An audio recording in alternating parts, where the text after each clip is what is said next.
Drink water.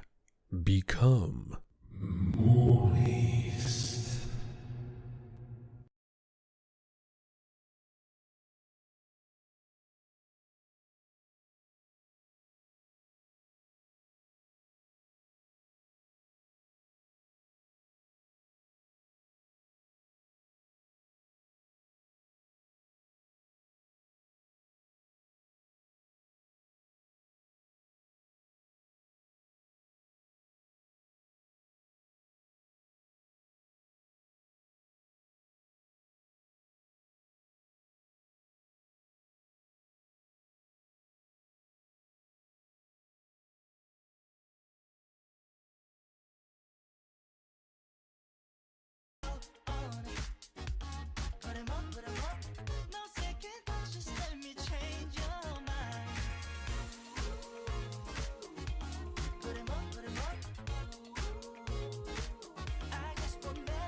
I'm gonna dance by myself like nobody's watching. Don't really care if my rhythm's off, 'cause I'm gonna dance like nobody's watching me.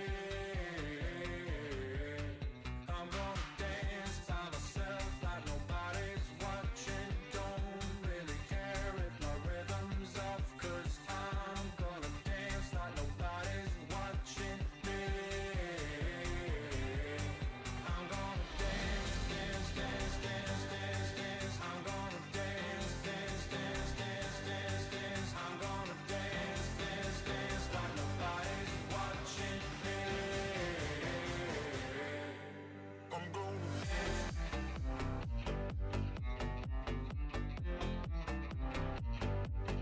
I'm gonna dance.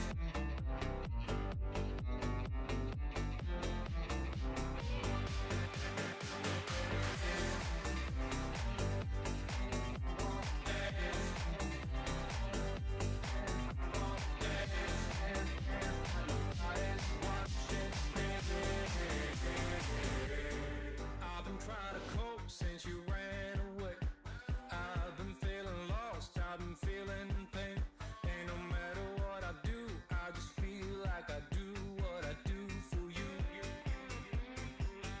I tried to call the doctor, it didn't help. Took a trip out to the sun to revive myself.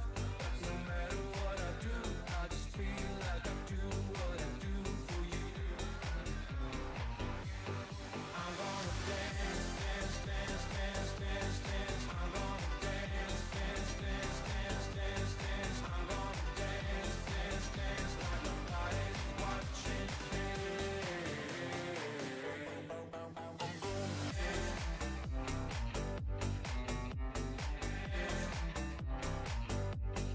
I'm gonna dance.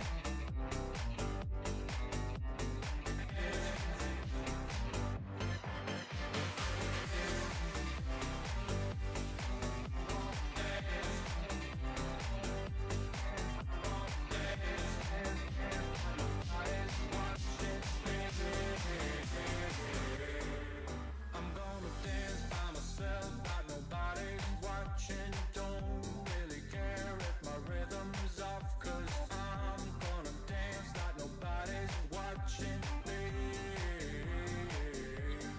I'm gonna dance by myself like nobody's watching. Don't really care if my rhythm's off, 'cause I'm gonna dance like nobody's watching me. I'm gonna dance, dance, dance, dance, dance, dance. I'm gonna dance, dance, dance, dance, dance, dance. I'm gonna dance, dance, dance, dance, dance, dance. I'm gonna dance, dance, dance, dance, dance, dance. I'm gonna dance, dance, dance, dance, dance, dance. I'm gonna dance, dance, dance, dance, dance, dance.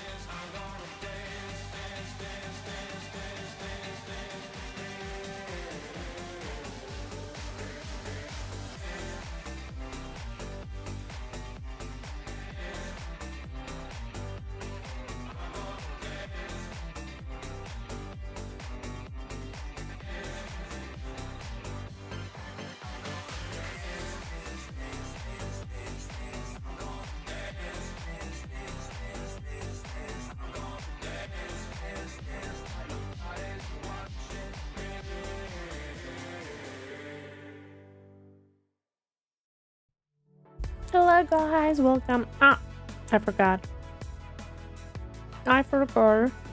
to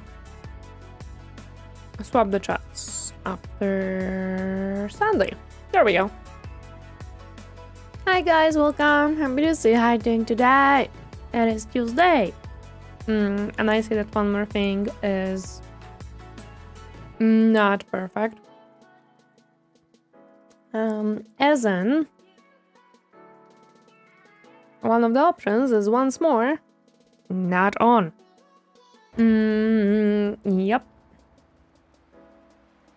There we go. Now we're talking. Now we're talking. But hi, hello, welcome, happy to see you. Hope you're having a good start of the week. It is Tuesday. Hello there, Minecraft, welcome. Doughties, hello. Nightlight, hello there, Rumple. Hi, Dunnard.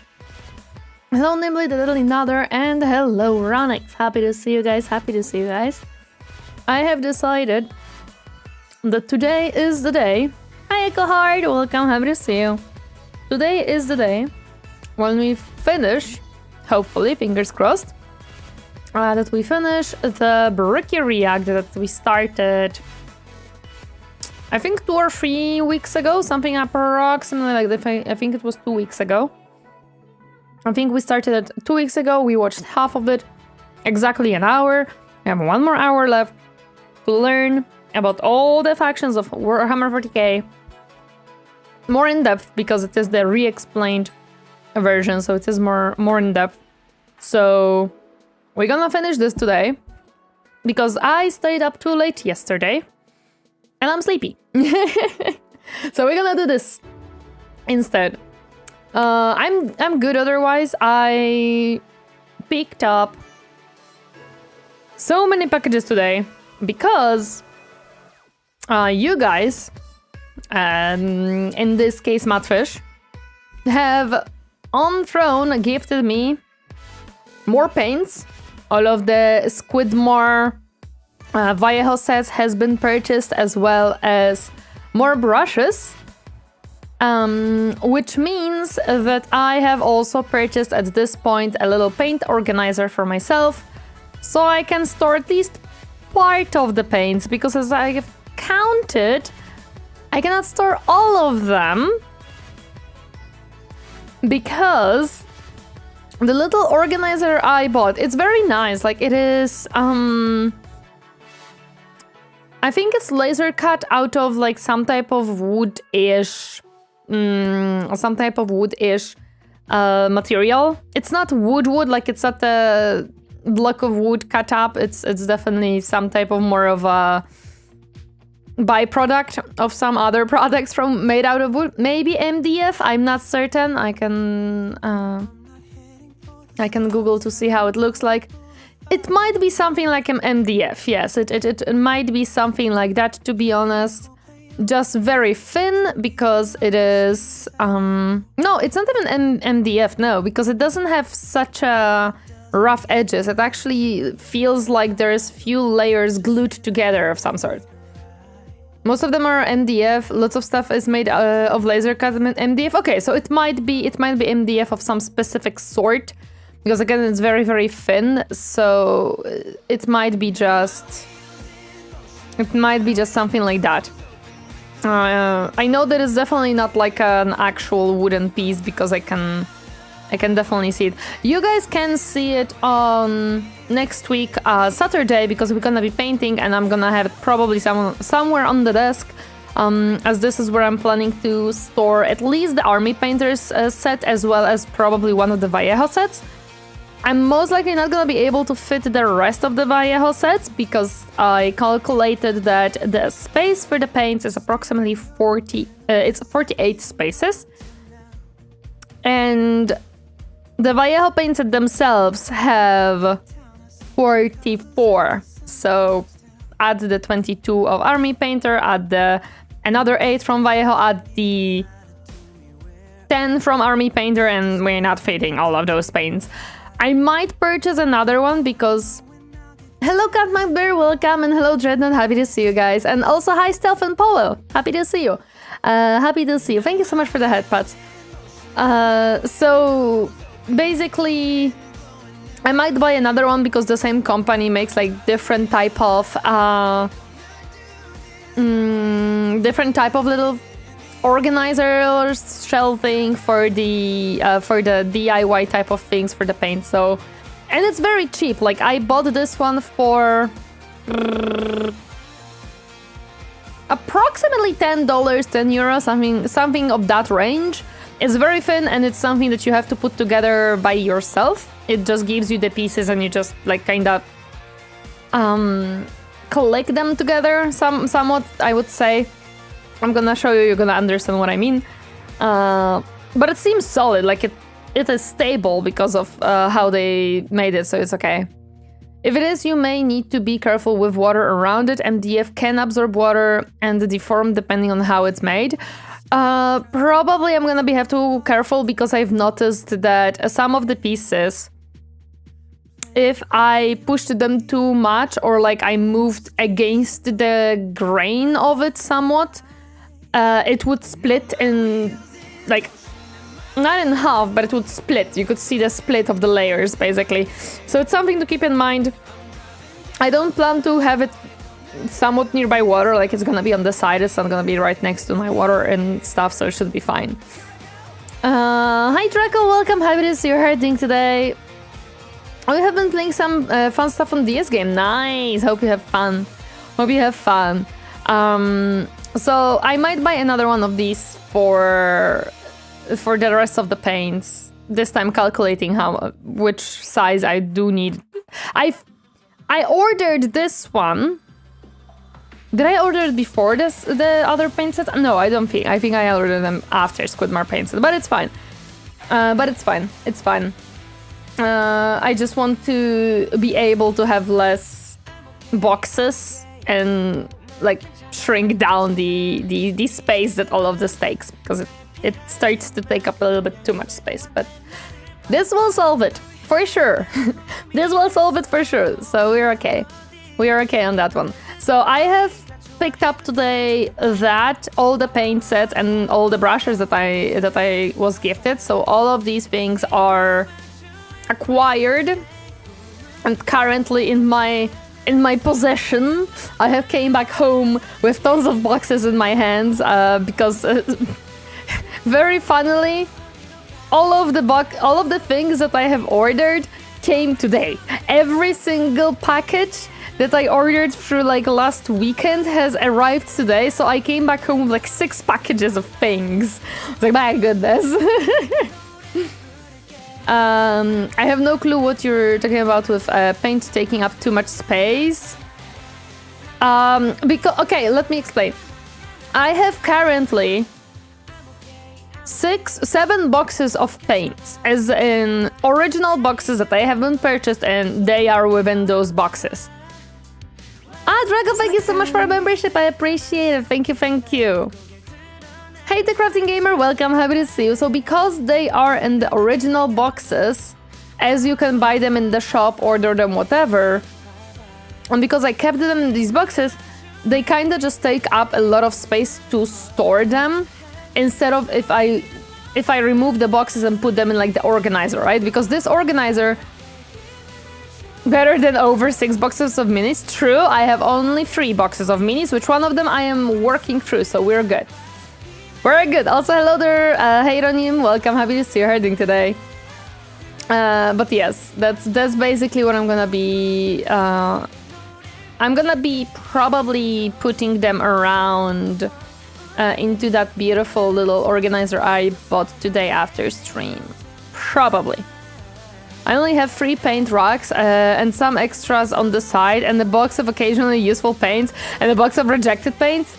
You see, that's what I'm not gonna have most likely, because after getting the paints that I got, I don't need more paints. The Squidmar Vallejo paints have very good range of different colors, so I'm not gonna have to worry about it. No pile of shame here. So I'm not gonna have to worry about it.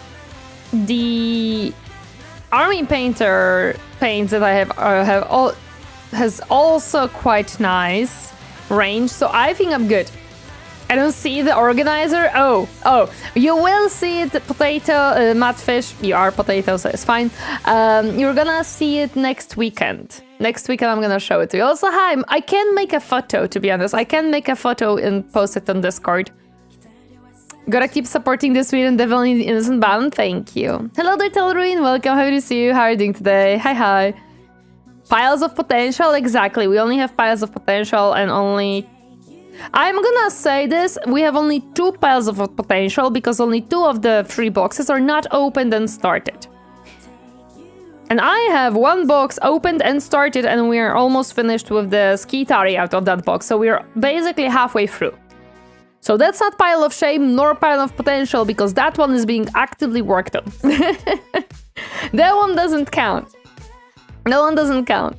The 1000 Suns one, those count because they're not opened yet and touched and started upon. Which will change after I'm done with the Mechanicus pile.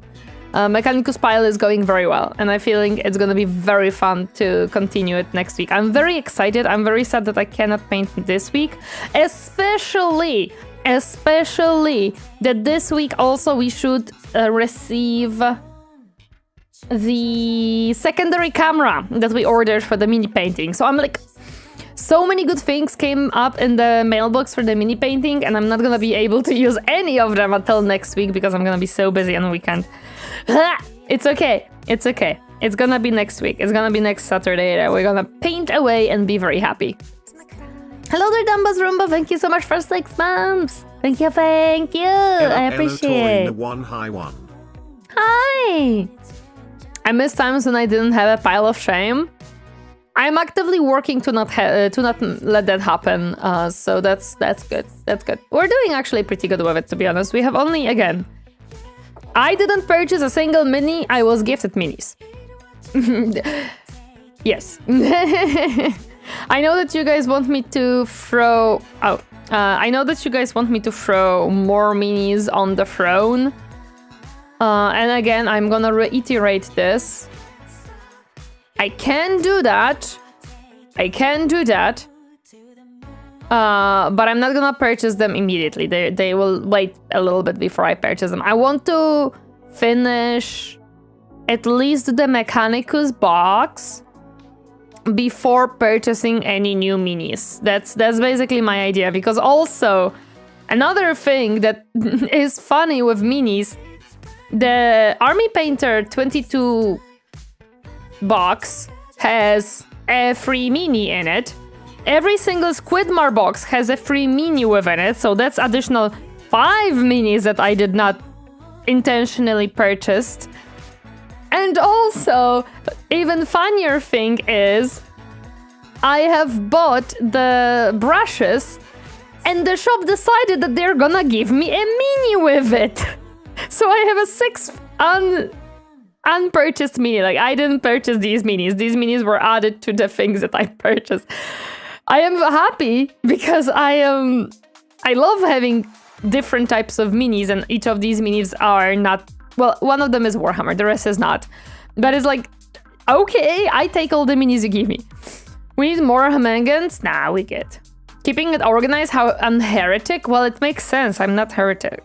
So, the 1000 Suns is color scheme. Don't worry about it. Don't worry about it. Okay, but I think this is all the news that I had today. Which was the getting all the purchases and stuff like that were done. Thank you very much again, guys. I really appreciate it.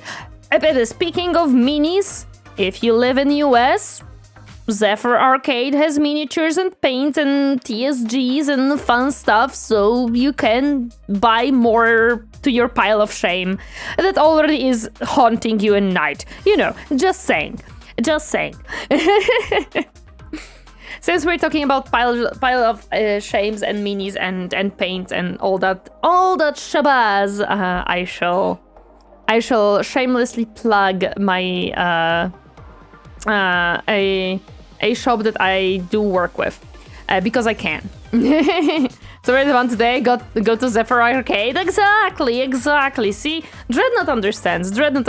Go buy Dreadnoughts on Zephyr Arcade. Thank you, Dreadnought, yes. I will be reminding you guys that this is an option. I will be reminding you guys. Let me change the scenery. Papa. Okay. Thank you, Captain. Yes. Yes, an army of my brothers. Yes, make an army out of the Dreadnoughts. I just have to boot up the capture card software. I'm very happy that I don't have to upgrade this capture card yet. Although, probably at a certain point I'm gonna have to.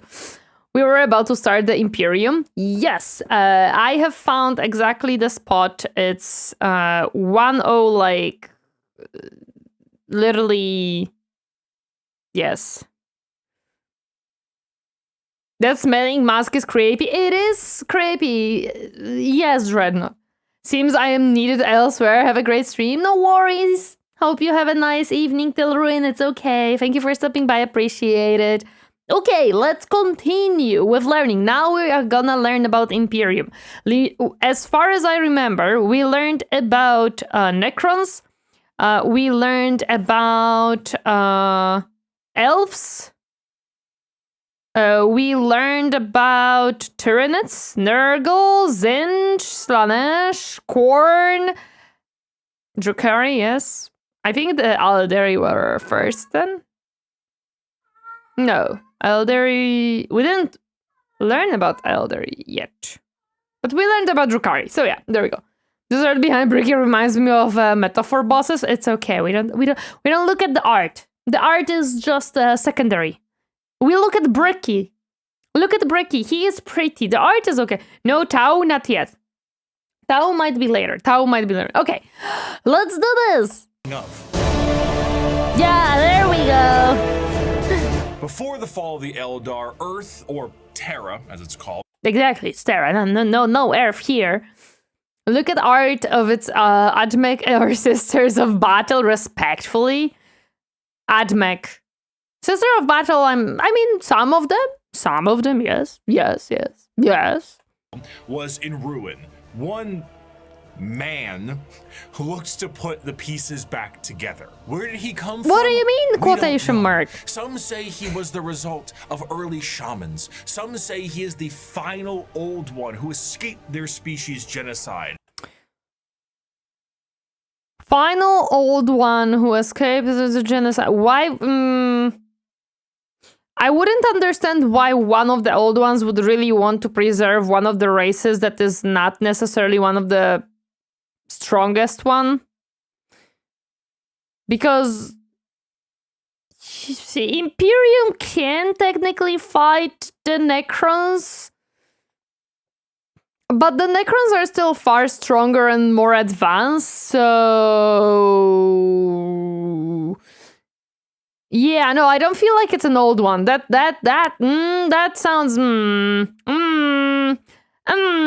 it doesn't sound... No, I don't feel like that's a valuable option here. 100% not an old one? I don't think so. It doesn't feel like it. The Emperor is human. In quotation marks, yes. And those that are smartest know the answer is... It doesn't matter. He revealed himself as the Emperor of mankind. I thought it doesn't matter. He was tasked with the most monumental upheaval of humanity possible. The Eldari's warp fluctuations had turned the golden age of humanity into... I like the art behind him, though. You have the fight here with the big spaceships. You have the Emperor fighting Horus. This is Horus, right? Wait, we haven't... Wait, Bricky, we are talking about Emperor showing himself and we are immediately going into Horus heresy? The old ones were known for making new races and the old ones were being hunted to extinction by a race from the warp. Wait, didn't the old ones get killed by Necrons?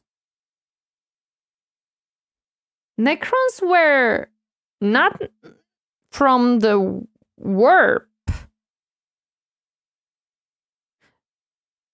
Eh?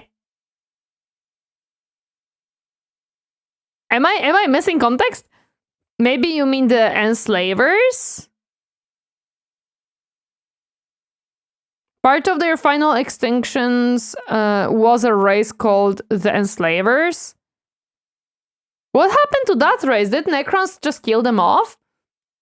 Eldar is technology better than humans, but they still lose. That's because Eldar cannot reproduce. Like Eldars has the issue of elves and the fact that Slanesh really likes their souls. But indeed is old. If I recall, he was alive in ancient Mesopotamia. Yes, the emperor was alive for a very, very long time.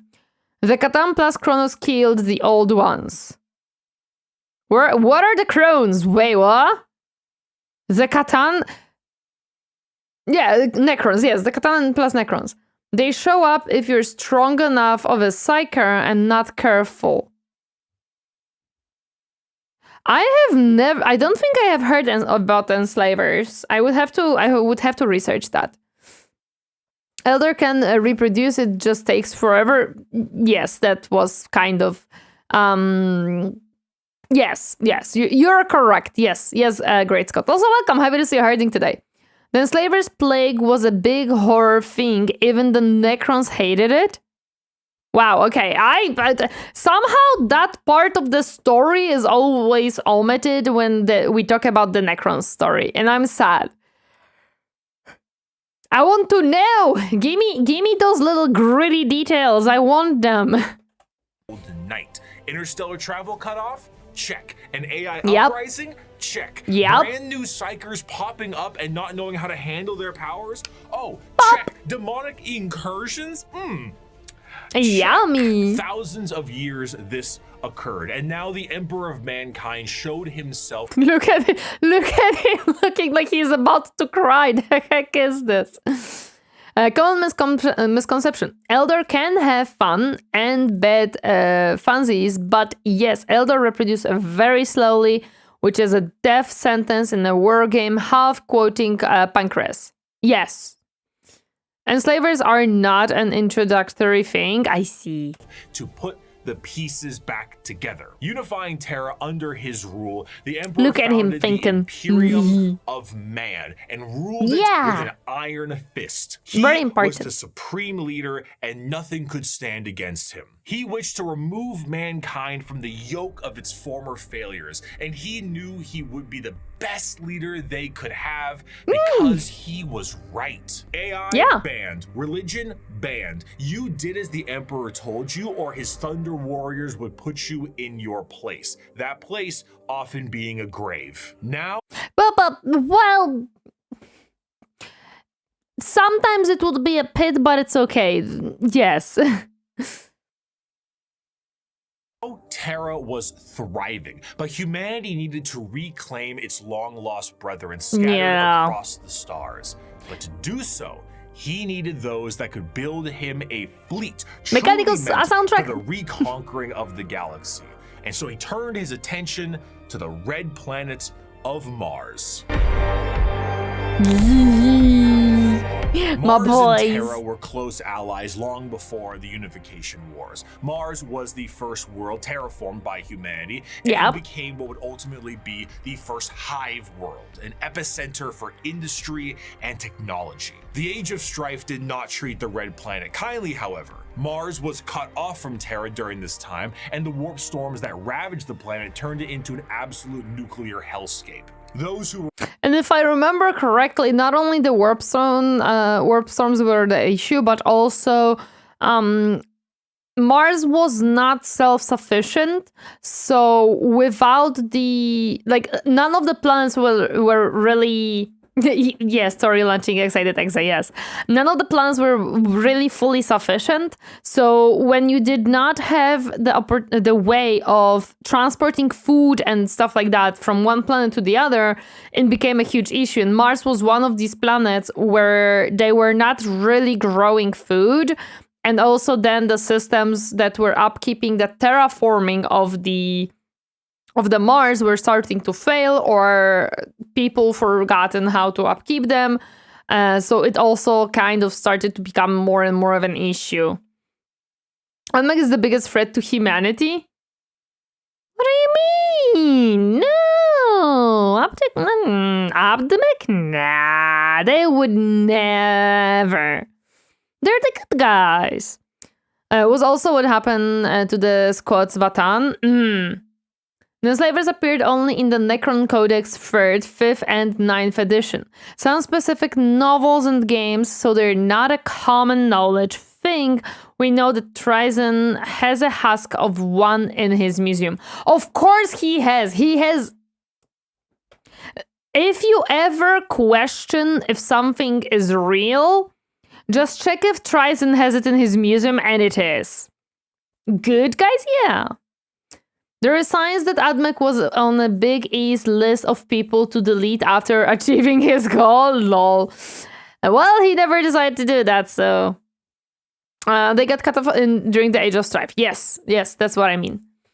They're the good guys. They were not the good guys. No, they are the good guys. Don't worry about it. On the surface were turned into your run-of-the-mill mutant if they even survived the bombings they inflicted on themselves, but others were lucky enough to escape beneath the red sands in powerful fallout shelters. These became their generational habitats, but this resulted in extreme reliance on technology and those who could use it. They began to view the technology keeping them alive less as a technological advancement and more of a divine intervention, with those skilled in it as priests. The Martians began to worship the power of the machine, and this resulted in the formation of the cult Mechanicus. The belief in a holy... No. Wait, no. Run it back. Wasn't it Mechanicum here? Because at the time the faction was called Mechanicum, but I'm not so certain about the religion itself. Do I have to pull up Google for this? I might have to pull up Google for this. Chat! Because of Admec doctrine, there's basically no research. Imagine if the Imperium had an extra 20 years of scientific research. That would lead to AI, and we can have that. Torineesan is one of the few people who have completed every Pokemon game launched, almost. Knowing the Admec is the only thing that makes sense their way, why humanity doesn't have technological progress. I don't think it's even Admec's fault. It's partially Big E's fault as well. Because Big E also Big E did close off certain things in a vault, telling Mechanicus that they cannot use it, or Mechanicum at the time, that they cannot use it and they cannot look into this technology. That's one of the reasons why we have Dark Mechanicum, because Horus has promised some of the people within the Mechanicum that he's gonna allow them to use whatever is in the vault. So I think it's partially Mechanicus, partially Big E fault, because what happened is they both decided that this is what they're gonna do. BRICKY kind of uses them interchangeably here. He always does, and it always boils my blood. But I understand. The people who run Mars during the dark age of technology had never played a city building sim, colony sim, and didn't know to grow some food locally. Yes, that's true. Another Ramonsa, welcome. Happy to see you hurting today. Definitely couldn't be the fact that they started to worship him, the Reddit atheist he was. No, definitely not. No, that would never be the reason just because they had religion, right? Give the man a break. He barely gets his facts spelled correctly, let it alone be accurate. Oi! Listen, it's a Mechanicus section. I have to be nitpicky. Come on. A lot of 40k problems reason is Emperor sucks at explaining things and begin to secretive. Yeah, so basically, I remember listening about this, and there is literally a vault on Mars of shut off technology and knowledge that is prohibited, and that knowledge was prohibited by the Emperor. It was not Mechanicus at first who was against technological advancement. It was kind of reinforced by the Emperor, and it kind of went in that direction. Hello there, Love Bro. Hello there, Silence. Welcome. Happy to see you. How are you doing today? I always thought that the Mechanicus is the name of the organization, but as part of the Imperium, they call themselves Adeptus Mechanicus. Don't know for sure though. Adeptus Mechanicus was created. The name was changed to differentiate Dark Mechanicum and Adeptus Mechanicus, so they know which one is the loyalists and which one is the heretics.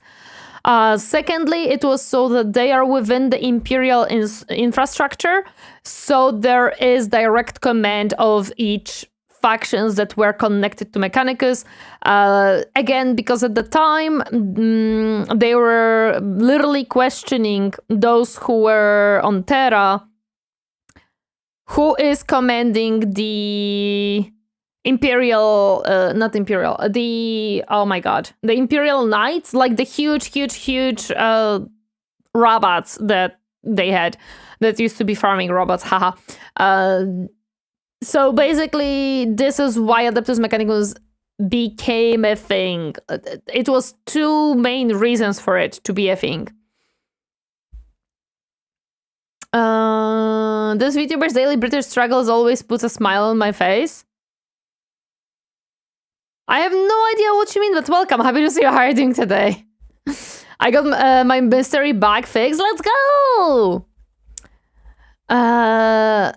But the Emperor did a lot of things without saying anything, like the human webwave project. And a lot of them went horribly because of the secrecy. Yes, I agree.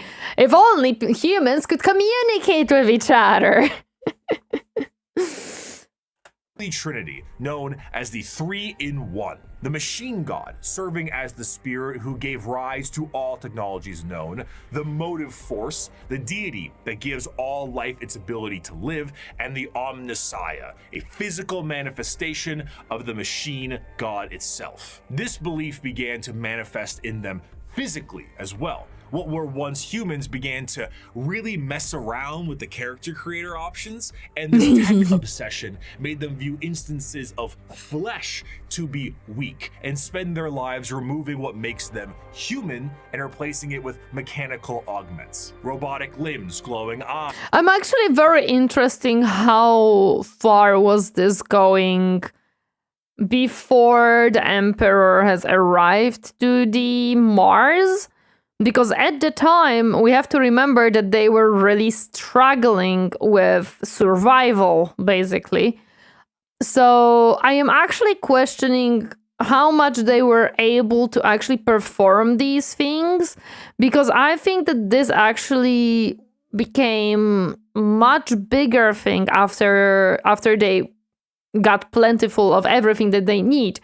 So I wonder if this isn't actually something that was less prevalent beforehand, before the Big E said hello to them. Require additional radium carbines? Yes. Ew, communication with people, that requires being social. As an emperor, that's kind of part of the job, yeah. The Emperor put the dragon on Mars and expected to be all good. Oh yeah, true. That's one of the. I don't know if that's confirmed or is it still just a theory. Imagine what would happen if he explained warp to Lorgar and webway to Magnus. Although the Adeptus factions mostly independently from the Imperium. Yes. Mechadendrite arms. What was once a mass of flesh now looks like the back of a router, and the oldest members of the Mechanicus no longer even look slightly human. Yes. In addition to this, cloaked over all of their mechanical appendages are robes that reflect the color of their homeworld, the red robes of the Mechanicus. The Cult Mechanicum, now the Adeptus Mechanicus. Oh, look, now you corrected yourself, Bricky, thank you. One more thing that I'm gonna note here, because I don't think Bricky will say that anymore. Their robes are red not only because Mars was red. Well, yes, but also these robes during the Age of Strife were actually something that was masking them on the planet. So because the planet has mostly the color red, their red robes were made so that they can blend in with the environment easier. So they were actually also practical. It was not just they are red because they are red. There was actually practical reason as to why these robes were actually red. Mars was not struggling that much by the time Emperor started his Terran wars. They had set up and sometimes managed to communicate again with various forged worlds beyond the solar system. Okay, that's pretty good to know. Also, the Mechanicum had a chat about whether they should take Terra, but thought it to be economically worthless action. Makes sense. Mars came, yes, that's literally what these robes were at the very beginning. They clearly wanted to be the second coming of the red coats. Of course. Duh. Create a fascinating combination of cultures all birthed into one.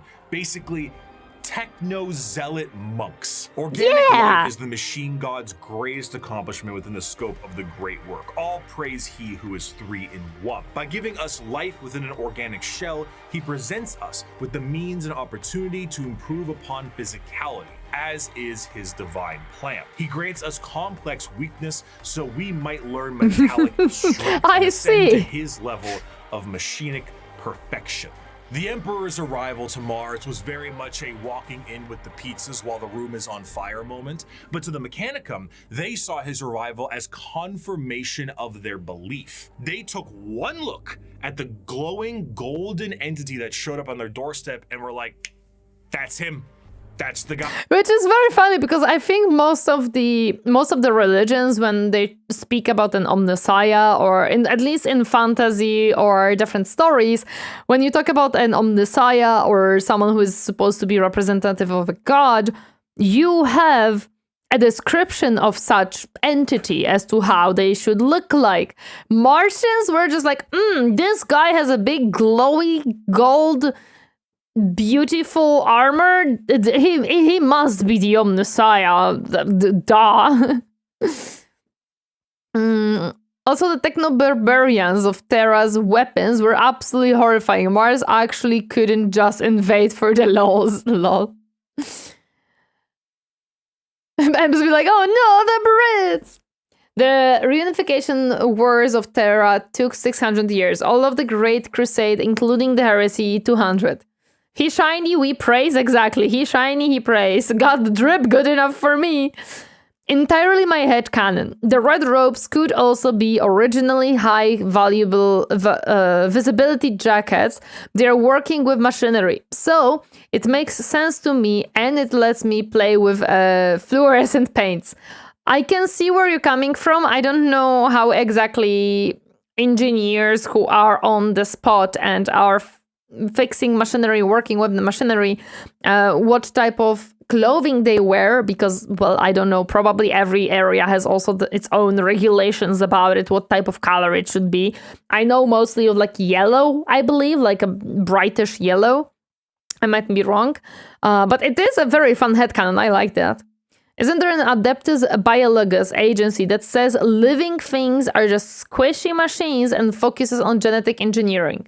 I don't know about speaking that living things are just squishy machines, but yes, there is Adeptus Biologus that focuses on DNA or genetic engineering, on checking xenos.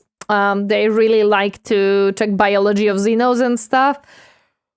So yes, it is definitely a thing as well within the Mechanicus. The Mechanicus is, generally speaking, divided into 3 different sections. One of them is the math one, the one that likes to count a lot and archive a lot. The other one is the biology one, and I don't remember the first one currently. Just in case, I posted the Enslavers Lexicum page on 40k General. No worries, thank you. So they're our form of aliens which like probing and such in movies. Sure, yeah. Then among the Dark Mechanicum, we have the Techno Fiddler demographic, kind of, yes. right there, and they immediately accepted him as the OMNISSIAH. Obviously, showing up and being called Machine Jesus shortly after wiping out all instances of non-Machine Jesus a little bit beforehand is an instance of capital H heresy. But Yes. the Emperor saw the bigger picture. Were they strange with how they rubbed unguents on themselves, burned incense, and prayed to machines for them to work? Sure, but that's a lot of production right there. So the Emperor devised the Treaty of Olympus Mons, a unifying agreement between Terra and Mars. And this union would be permanently etched into the Aquila of the Imperium as the two-headed eagle. Yep, that's exactly why you have two heads on that eagle. It is because of Mars. We are important. I think basically the big emperor was like, oh no, they have religion. Oh, look at all that technology that would be useful on my crusade. Oh, they know how to make it work. Oh, that would be so useful. Hello there, Rocket. The Space Marines were handed this disintegration weapons, and those were considered safe and tame weapons compared to what the techno-barbarians had access to in the unification of Terra. My goodness. Head for Terra, and the other for Mars. The Yep. forces of the Emperor would be supplied with all the technology and weapons they needed to reunite the scattered remnants of humanity under one banner. And the Mechanicum of Mars would be able to keep doing what they were doing religiously and scientifically so long as they kept up their tithes. Yeah. Tithe meant total quality control over all technology in the Imperium. Is it a big spaceship? AdMech take care of that. Tanks? AdMech take care of that. The literal bullets in a gun? You guessed it. But unlike the factories of today, the forge worlds of Mars and the creations of the Mechanicum are a bit of a different experience altogether. Just a little bit. Instead of a factory on a random given world, the entirety of the planet's surface is dedicated to manufacturing. Listen, it's called efficiency. Like if you have a whole planet that's so much surface to make it into a factory, it's just literally efficient to do so. Why waste space? But over the Ski-Tori branch of the Mechanicus, yes, you meant the Toricanicus branch. I'm sorry, that department, I have to place it in which of these three I want to put it. Probably not the math one. I don't think the biology one. I think the other one is the like pursuit of knowledge, probably type of thing. They have religion. Well, but I guess I can make an exception as long as they at least worship me and keep that production afloat. I do wonder if anyone has written a story based on the first interaction. Has anyone written a story based on the first interaction? I don't know of such story, but I'm gonna be completely honest, Silence. I was not researching books and stories containing Mechanicus yet, so there might be one that I don't know about. Also, hi Parker, welcome. How are you doing today? My satisfactory world was pretty widespread too. Was it the whole planet though? They were just playing Factorio and it got out of hand on several times. Reject verticality, return to horizontally. Oh, these are vertical and horizontal. That's the cool thing about them. Entire planet turned into factory. Satisfactory's physics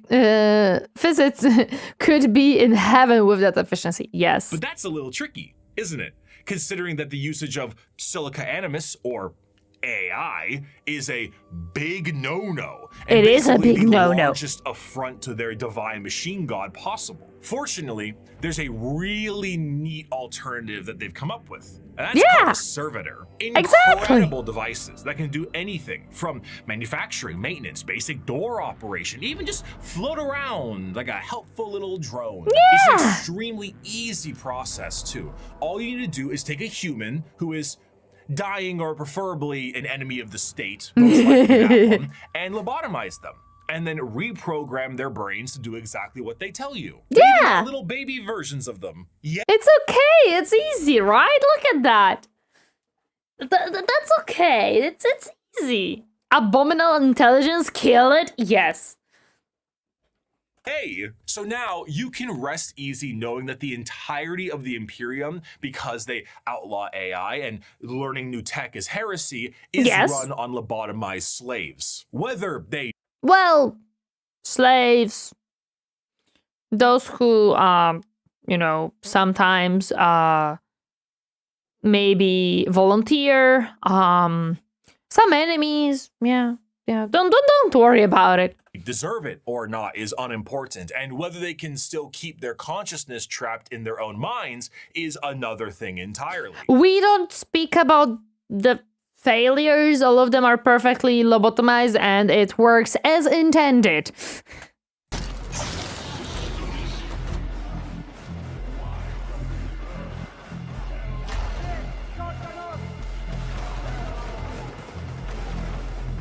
Yeah, it was supposed to do that. Don't worry about it. An excerpt from the Servitor creation factories. Naked human beings were standing in a switch. I know this part. Someone else read, I think, the exact same part of the book.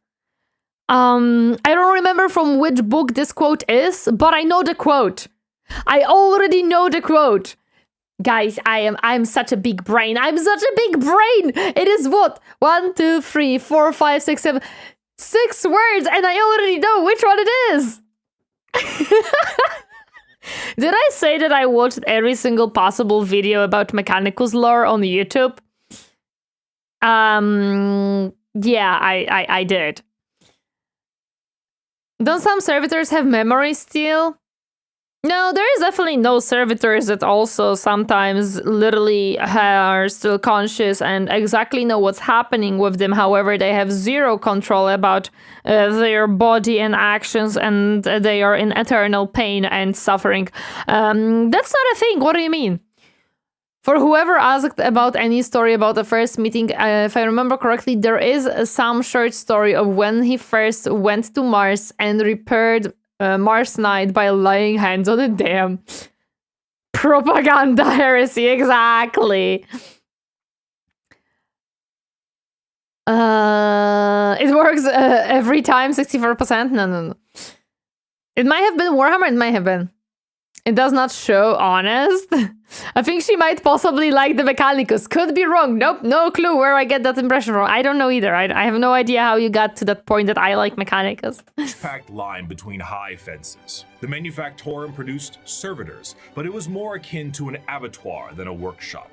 Every surface was easily cleanable. Servitors with spray units surgically attached to their backs prowled about, hosing filth from slit drains set into the perfectly smooth, slanted floors. As the line slowly advanced, the people were passed through various scanning devices. Most of them mounted in ugly, functional arches that let out a constant series of acceptance chimes. Occasionally, one would let out an angry blare, and the indicator lumens would flash red. The rejected person was then swallowed up by a trapdoor opening beneath their feet. From these pits wafted a hideous stench and the grinding sounds of industrial mincers. One rejected man grabbed onto the lip and hung there, arms and hands bloodied, shouting a stream of defiant profanities. Guards lined the grating either side of him and shocked him until he fell.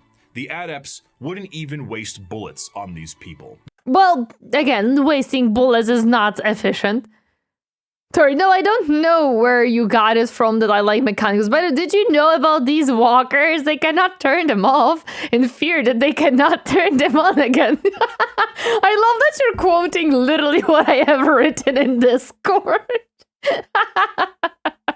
The trapdoor flipped up, and the next terrified person was ushered forward. Violet metal arms snatched them up and spread-eagled them in the air, and a servitor shearer shaved them all over. At another, they were subjected to a high-pressure counterseptic wash whose chemical stink made me choke from 100 feet away. More scanners, more rejects winnowed out. Machines forcibly dressed them in a heavy, rubberized garment common to all monotask servitors. These were saggy on them, all one size, until another process shrank them to fit their bodies where metal cuffs, sockets, and collars bit into vulnerable flesh. The last few prayers gave way to screams at that point, and even the most stoic shouted in pain.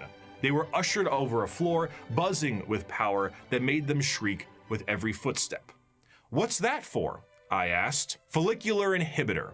To stop their hair from growing, he said. Freaking sweet, Lois. As for Yeah, see, it makes sense. Hair is an issue. You have to cut it, you have to maintain it, it can get cut into the machines. It's an issue. This way, you don't have to worry about it. The guy who was able to make them work died before being able to teach someone they are on the science then. Yup. Hello there, Alexa. Welcome. Happy to see you hurting today. Why am I imagining them being in a servitor store just like our phone stores? Oh, which model would you like? Go buy some makes for perfect meal. True. I actually think that with this one, it's not as much as you choose a servitor. I think it's just you meet servitors everywhere because they're the cleaning ones, they're the performing like menial tasks and stuff like that. For their scientific pursuits, the Mechanicum believe in the preservation of knowledge above all and the quest to expand it. However, as opposed to just innovating and inventing on their own with their vast technological know-how, they believe that it is a form of tech heresy. You see, because of their religious viewpoints on technology itself, they believe that the instruction booklet itself is just as holy as the Lego set it builds. You know what? You know what? Can we start worshipping building blocks? I'm not talking Lego because Lego, but building blocks. And have the little booklets on how to build this set and treat it as the holiest of the holiest books. Because it tells us how we can build the Lego set or the building set. I was talking about the failed one being older iterations. Oh, I see what you mean. The guy who was... the Mechanicus are humanity at their most inhumane. Everyone is just a cog in the machine and people are just another number. Yep. Instructions are holy text. Yes.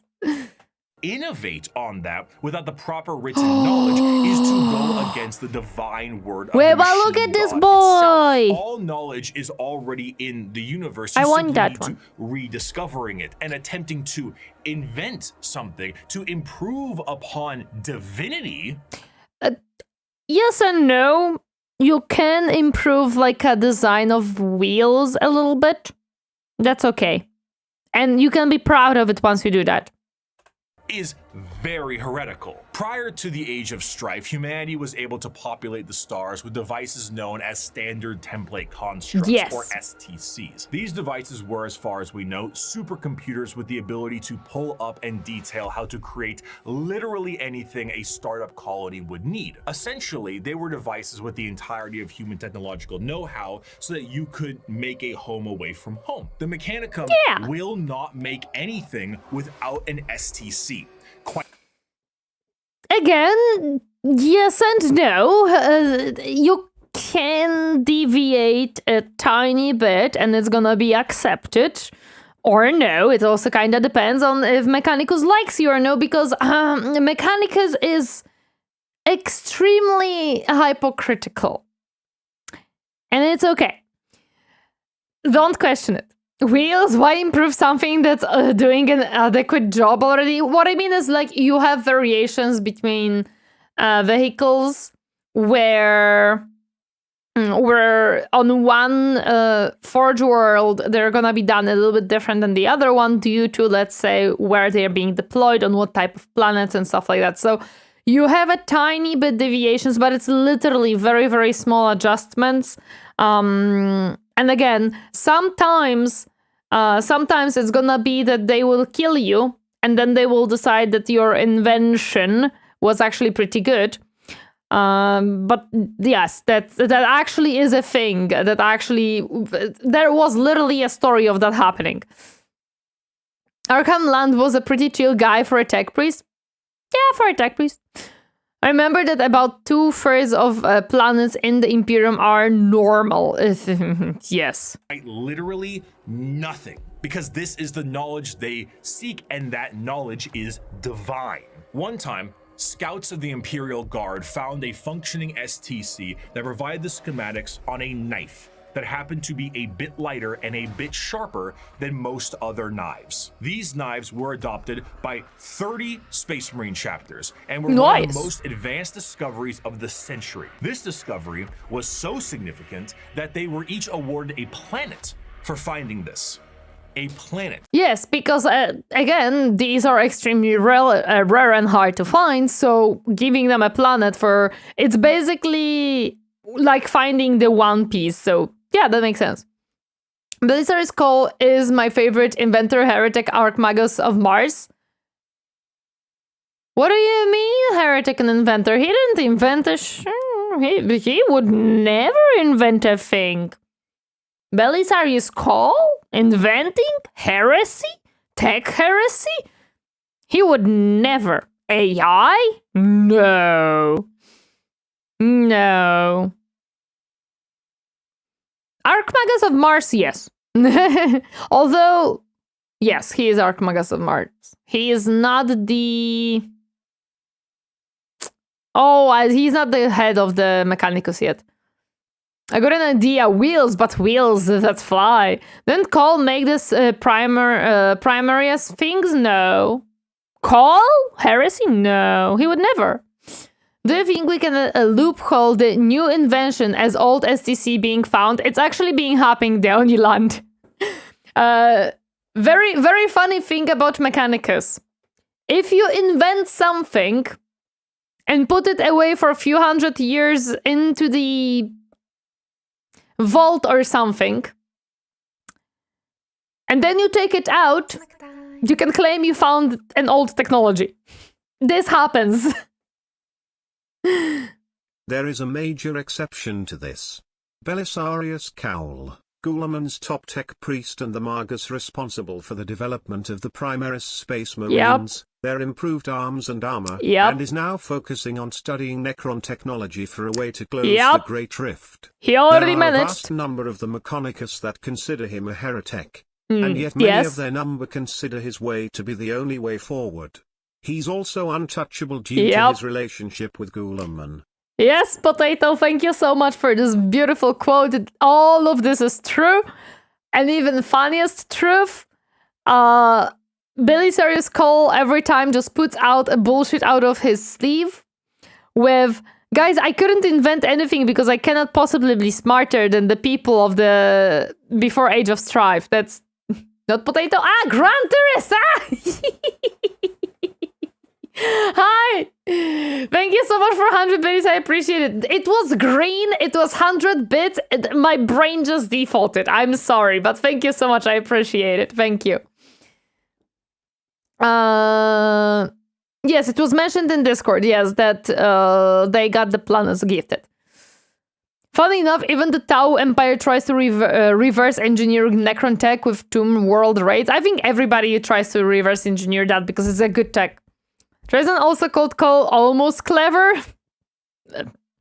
Cole even admits himself that if Guilliman even know half of what he had worked on, he'd have killed him long ago.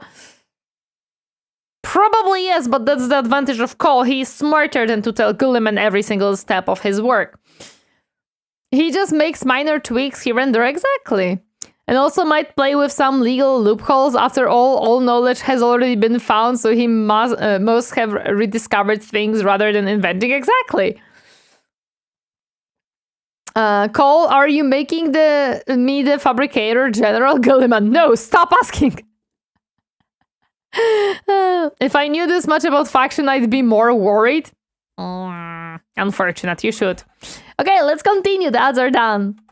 For a machine that taught them how to make knives. Due to their okay, they're important knives. You can probably guess the Mechanicum are organized in a feudal structure with the highest individuals in power being a part of the priesthood. Cream of the crop being the fabricator general of Mars itself.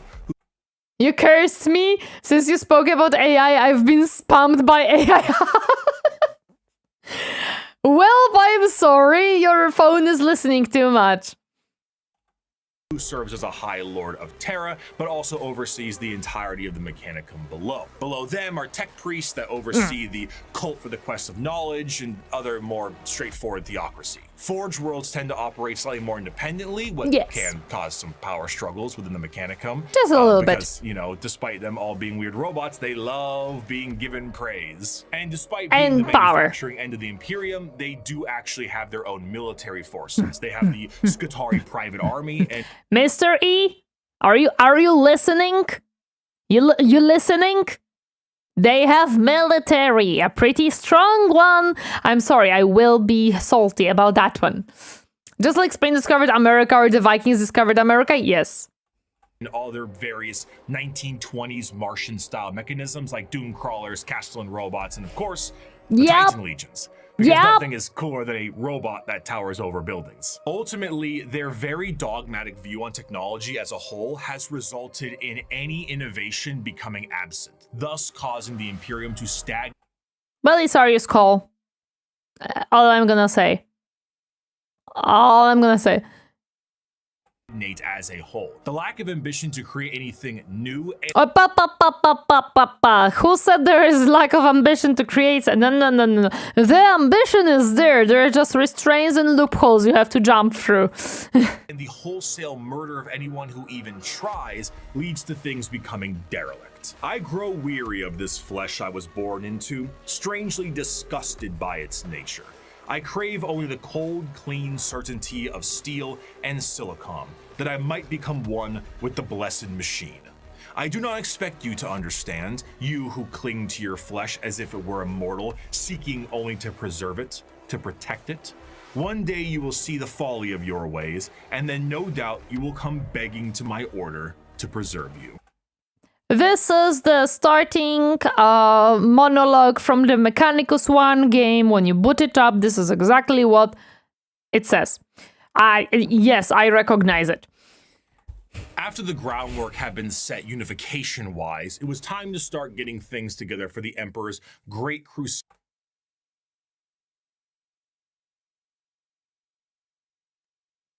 TTS? Hello? Hello?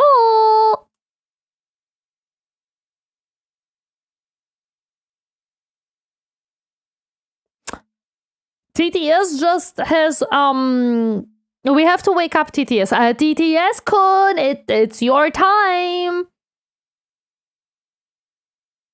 It would be like now.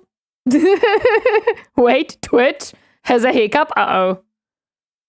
Is Twitch having a hiccup? Emperor TTS? No, this is not Emperor TTS, it's my TTS. Also, hello to AB, welcome, happy to see you. Do you sing the hymn of appeasement? Oh, I don't know it. I have to grab it. There's a highlighted message unless you have TTS set to read it, highlighted messages. No, that's not highlighted message, that's, oh, it is highlighted message. Never mind. It's not bits in chat, you're correct. There's also minority of the 40k community.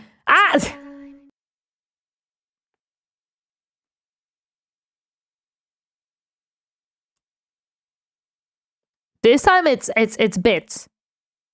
TTS refuses. Have a good day, XD. Thank you, Potato, so much. Thank you so much, Potato. I appreciate it. Yeah, on the activity it says bits, so oh no, this is the previous one. This is the previous bits. Oh no, it does says bits here. Okay, never mind, something is wrong. There's also minority of the 40k community that really don't like Cole's introduction, as it files in the face of forget the promise of progress and technology, for so much has been forgotten. Part of the 40k opening chapel, I see their point, but the guy is just too damn likable and written too well to hate. I love Belisarius Call. Nobody will make me hate this guy. He's just a sassy little old man, and I love that type of character.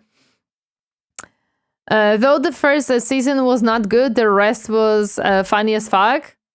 I was watching the first season already and stuff, yeah. He was the same person who redeemed bits earlier, yes. I still find it funny how the Mechanicus can't comprehend Orc war gear, but the Tau engineers was able to reverse engineer Orc laser cannons. I'm gonna be questioning that one, the Oni land, because isn't the Orcs technology literally we slap things together, we believe they work, so they work? So that's why you cannot really reverse engineer anything from orcs, because as soon as it's not orc handled, it just falls apart as a junk. Yeah, so it's like, and scavenge stuff. So unless that cannon was like Necron's cannon that they have gotten from a Tomb World, I feel like it, I don't know. And that's why Tau made it work, because Tau still believe in progress and can imagine things. So those last cannon might have been Imperial weapons. Oh yeah, they may have been. Not 1-to-1, but close, okay.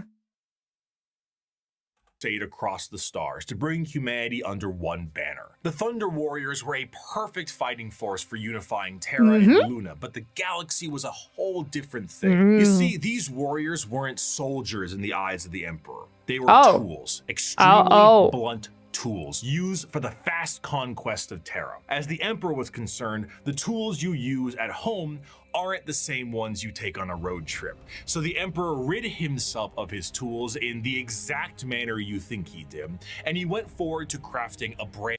Well, you know, he decided that he needs sharper knives, so he bought new knives, I guess. Here is the belief thing as a meme. Orcs are genetically created with engineering knowledge. Their gear works because it's physically, and the AdMech can't comprehend there being no belief aspect involved. No. While yes, of course, orcs can actually make something function and be a functional thing, and it's not just a... it's not just orc believes it works, so it works. However, it is a big part of it. That's why a lot of times they don't have to reload or forget to reload because they don't believe they have to reload. It is still... it's half a mean, half a truth. Orcs are engineers, but without their belief that what they're making would work, it probably wouldn't work as well. The things they make shouldn't work as well as they do. Yes, like thank you, Grant. That's what I mean. They create something and it functions much better than it should because they believe that it should function this way, not the other way. So it's like, you know, the belief is still very much in there, just different type than Mechanicus one, of course. He did knives that would last a long time rather than knives that work how and only now. Yeah. The Thunder Warriors were a short-term solution. No need to fix. That's not gonna live long. That's, yeah. It was mostly, I would guess that it was mostly a situation of this is a wrong tool for the job if I want to expand beyond just fighting humans. It's a truth that is overstated because funny meme. Of course, yes, that's absolutely valid. Yes, Rocket, that is absolutely valid, yes. A new tool. One more mobile, more efficient, and ready for his next era of conquest. They shall be my finest warriors. As a boss gets, Daka says, orcs don't think much, but they ain't stupid. Yes. It's fun you're convincing people to look into 40k by stating it works like that. It is true that it's much funnier and much more interesting when you tell a person that, you know, orcs are just these funny little guys who believe that they never have to reload their guns. And it works. These men who give of themselves to me. Like clay, I shall mold them, and in the furnace of war forge them. They will be of iron will and steely muscle. In they be big boys. Clad them, and with the mightiest guns will they be armed. They will be untouched by plague or disease. No sickness will blight them. Unless Nurgle's Nergal says otherwise, yes. They will have tactics, strategies, and machines so that no foe can best them in battle. Yeah! They will be my bulwark against the terror. They will be my boys! are the defenders of humanity. They are my soul. And they shall know no fear. The vastness of the Milky Way galaxy meant that the Emperor needed assistance bringing everyone back to the fold. And who better to do this than himself? But since the technology to be in many places at once does not exist anymore, the Emperor decided... Wait, what do you mean anymore? That technology exists at some point? Did that technology exist at some point? Red goes fast, blue lucky, and yellow better Daka, so it's working for the orcs. And purple is stealthy. This is the Emperor's propaganda speech, selling them the people. They didn't quite live up to his claim. Shit, okay, it's okay. They did good enough. Even though I'm Imperium, I do have to say the orcs do have style with their explosive entrance with their asteroid bases. Oh, I love orcs. They are my top 3. The top one is Mechanicus, the second one is Necrons, the third one are orcs on 40k. Dark Age of Technology had a lot of cool stuff, so I don't doubt it. Damn it. I might be a few years out of date, but all the source material I found on it is AdMech proposing it as a theory to explain and working without a machine spirit. Happy to receive recommendations to support it is in the universe fact if you know them. When I was I wouldn't know specific books or articles or codexes where it says that hello there, Uber Casino, welcome. Where it exactly says that orcs have the belief system and stuff. However, every single time I talked with anyone about Warhammer, even if it's half jokes, half not, everybody confirmed that there is part of the orcs where their belief, where they're some type of like psychic type, to the point where if they believe something, it kind of becomes truth.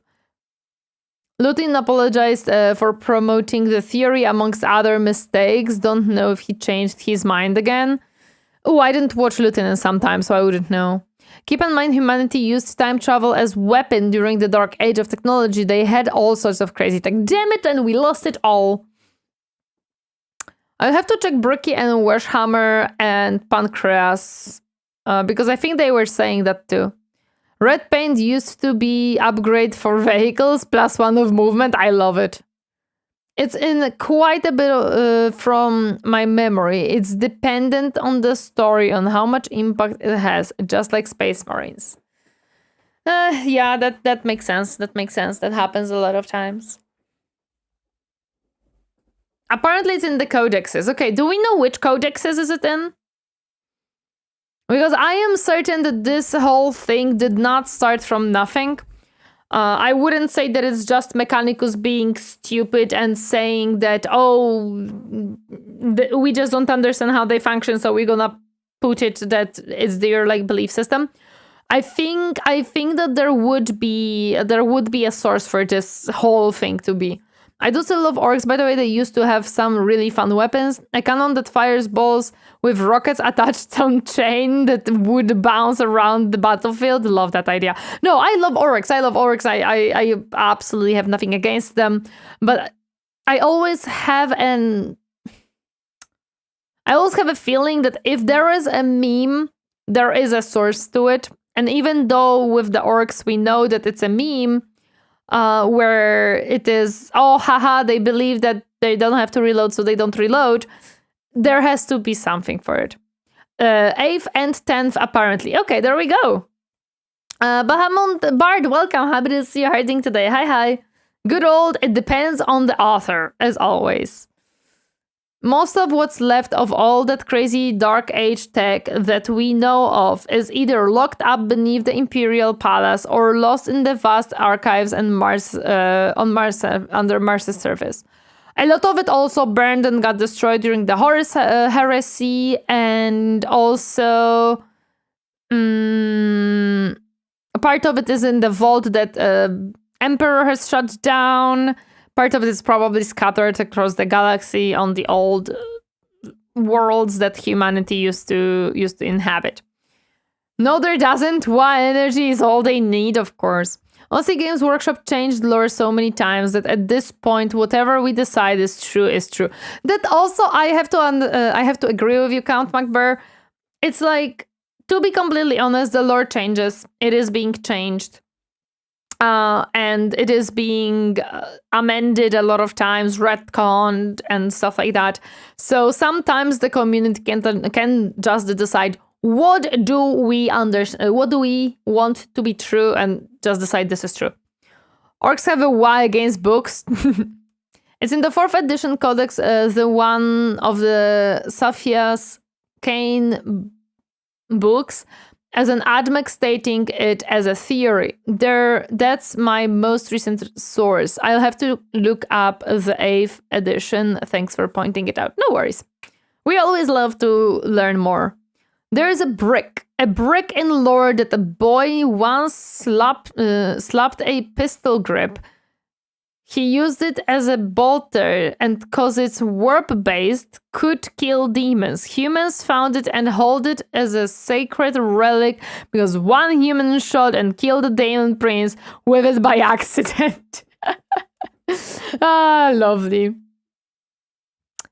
But we haven't seen the thing in years. There's a colony ship which has a full AI with it. It's true, we didn't heard about this one for a long time. I had to have it pointed out to me recently myself. How does it reload? The God Emperors? Well, that's how exactly. That it was time to become a dad, the same way Geppetto did, and with far less care. It is not my son, Arkan. None of them are. They are warlords, generals, tools bred to serve a purpose, just as legions were bred to serve a purpose. What a dad. The Primarch Project. No, he never. I don't think he ever wanted to be a dad, I'm gonna be honest. Was started to create charismatic and unique leaders in the Imperial military. The diversity of these eventual leaders meant that each one could be specialized for certain circumstances across the galaxy. Depending on the type of conflict, one leader might be better than the other. So instead of forcing one leader to acclimate to a situation directly, it would be better to send a specialized leader and force to handle it. In order to do this, the Emperor used his genetic know-how and maybe a little bit of that forbidden stuff. He would never use forbidden stuff. In the next video, Bricky says that in large enough numbers of orcs, the warp tends to react favorably to their beliefs. Or it doesn't, because their stuff is nonsense. So he walks back his original video's assertion a lot. That's true. But that happens also, of course. I love watching people get into Warhammer. Oh, I am far gone. I am far gone at this point. He never saw them even as people. In one of the books, it is said about Primarchs, weapons pretending they are humans. It sounds like a lovely guy. If I remember, sometimes the Imperium side kinda gets the same thing if they believe enough in the Emperor, but I'm not sure if it's confirmed, as I haven't read in a while. I think with that one, the Imperium side, it's mostly they believe a lot into they are feeding the warp a lot, or the chaos gods a lot, because of their fear, their passion, and everything else that feeds into the chaos gods for sure. I don't know if warp reacts to humanity a lot. Like, that's definitely a thing between everything. I don't think it works similarly to orcs. But warp reacts to anything in the material plane because it's a mirror of sorts. In the latest book of Gazgul, the one that came out last week, there's an example of orcs and the green making the impossible possible in front of Black Templar. Again, we'll talk more about that once he gets to the Sisters of Battle. Okay. to create these genetically perfect gene fathers that had the ability to serve as his analog directly, and also serve as the leaders of the respective Space Marine legions. All 20, all 18...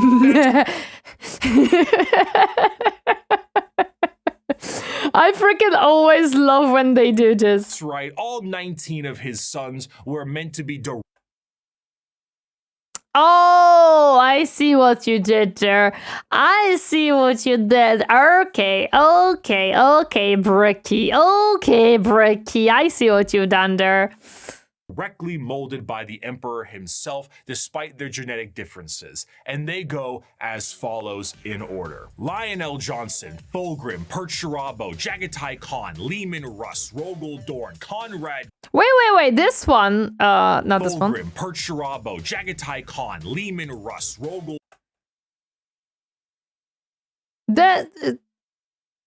Captain... This one reminds me of some... I think Captain America's flashed in front of my eyes for some reason.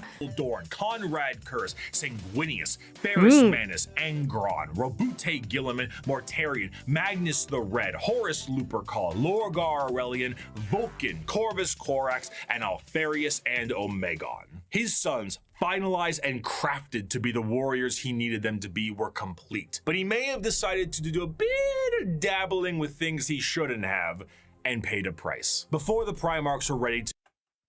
Gotta catch them all, yee! I thought a version from DMC. I didn't play that one. To go, an intervention by the gods of chaos prevented his plan from being completed as intended. Though the sources vary, the ultimate result of the Chaos God intervention was that all of the Emperor's tools were scattered throughout the galaxy at unknown places and times. Each one of his sons ended up in a completely different world, and instead of being able to directly influence their upbringing, these children were instead forced to experience the unique nature of their respective homeworlds. Some had a great time and lived in general luxury. Others... Not so much. Despite his closest advisor, Malkador the Sigillite, saying, "All right, Chief, let's try this one again," the Emperor sensed each of his sons were still very much alive. And one of the primary objectives of the Great Crusade shifted to reclaiming each of his sons so they... Even though, let's remember, they are not his sons. None of them is their sons. could take command of their specific Space Marine legions and carry out his will. These original Space Marine legions that were created alongside their Primarchs go in order: the Dark Angels, Emperor's Children, Iron Warriors, White Scars, Space Wolves, Imperial Fists, Night Lords, Blood Angels.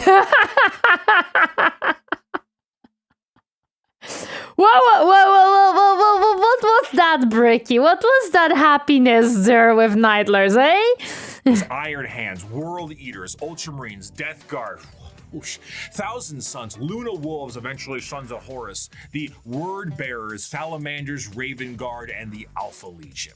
Alpha Legion! Hello, Brushy, welcome. Happy to see you. How are you doing today? Ultramarines for the win.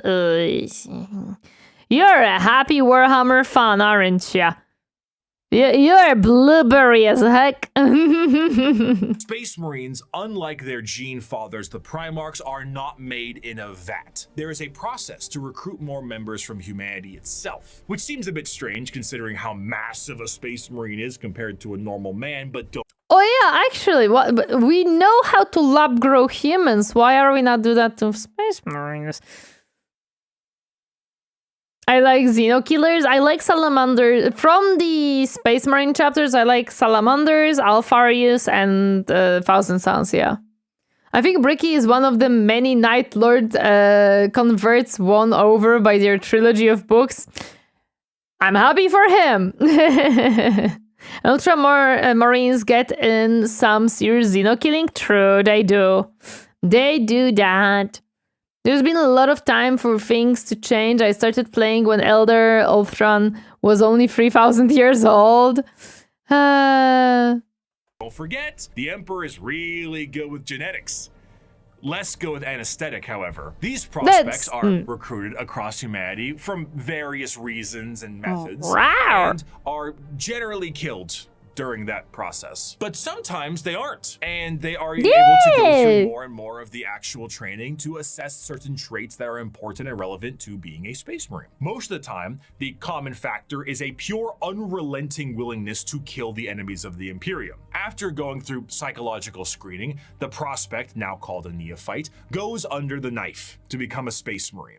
And here is a quick list of all the cool new stuff they get genuinely shoved into their bodies. A secondary heart, an organ that makes your bones grow, an organ that makes your muscles big, an implant that makes your blood stronger, a little organ that turns your white blood cells into super white blood cells, a brain implant that allows you to... Wait, a brain implant?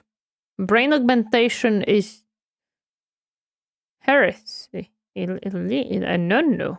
Being able to make VAT-grown Space Marines will mean to be able to mass produce them at guard levels, making them less special, but how much more efficient to fight with?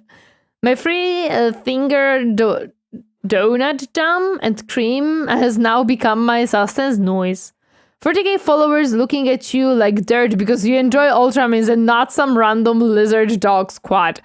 Yes, because you guys get everything while the rest of us gets the scraps from the Lord's table. Do they make you taller? Yes. Sleep while being awake, a pre-stomach that allows you to digest literally anything, a spinal implant that allows you to absorb the genetic memories of what you eat, bigger and better lungs that can let you breathe underwater, an implant that gives you stronger eyes, new ears that keep you from being dizzy, a brain implant that lets you go into suspended animation if you're in a bad shape, skin that acts like transition glasses, I almost got it in one take, a brand new kidney, the ability to taste the air and find enemies like a bloodhound, a special coating on your skin that allows you to be protected in space, the ability to spit acid, a gland that allows you to absorb the unique genetic makeup from the gene seed in the first place, and a straight up carapace that allows the Space Marine to interface with their power armor directly. My goodness. These are put inside of you at dubious levels of mental alertness and dubious levels of anesthetic. After a more anesthetics are expensive, so yes. Don't forget the plot armor and favoritism. Yup. Let's be honest, you have a kinder Marine and wolf-like Marine. What do you expect? It's funny because Ultramarines were only the 4th chapter to get the codex. I mean, Ultramarines are really boring if you don't look at the details of their characters. That's true. Also, they sell well, so of course they get the attention. I think they sell well because of marketing as well. Like, if you want to purchase a starting pack, it's Torineesan or Ultramarine. If you want to buy, like, they are very simple, I would say, as well, coloristic-wise and shape-wise. So they are good level of entry if you want to get into it. They are simple enough to be good for starter factions, so they sell well for that as well. That's absolutely true. Ultramarines are mostly logical, aren't they? Ultramarines are the ones that look at the codex as if that was the rule set they have to live by. Their generic protagonist paint job, to be sure. And that's why they're popular. Generalized indoctrination into the faith of the Imperium and a bit more training and other important manners, they can finally be welcomed as a fully fledged I saw this animation. A Space Marine is quite literally a walking tank that is armed to the teeth. Two of the more iconic weapons held by a Space Marine are their bolt gun, which fires explosive shells the size of soda cans, and a chain sword, which is... The Space Marine is clad in a colorful carapace known as power armor, crafted from extremely heavy and durable ceramite. The power armor of a Space Marine protects him from any terrors he may face, be it the void of space itself to an inhospitable atmosphere. This armor, combined almost biologically with an already massive physique, makes the Space Marine an almost unstoppable fighting force. And hell, if the armor doesn't protect them enough, they can always become a walking coffin like the dreadnoughts. Yeah, exactly. Like That's okay. You can just become a walking coffin. Don't worry about it. Against Rushka made the Ultramarines as a base. At least the lore is not as insane as it used to be. Love the Blood Angels for the new starter box. Oh, I didn't saw the new starter box of Blood Angels.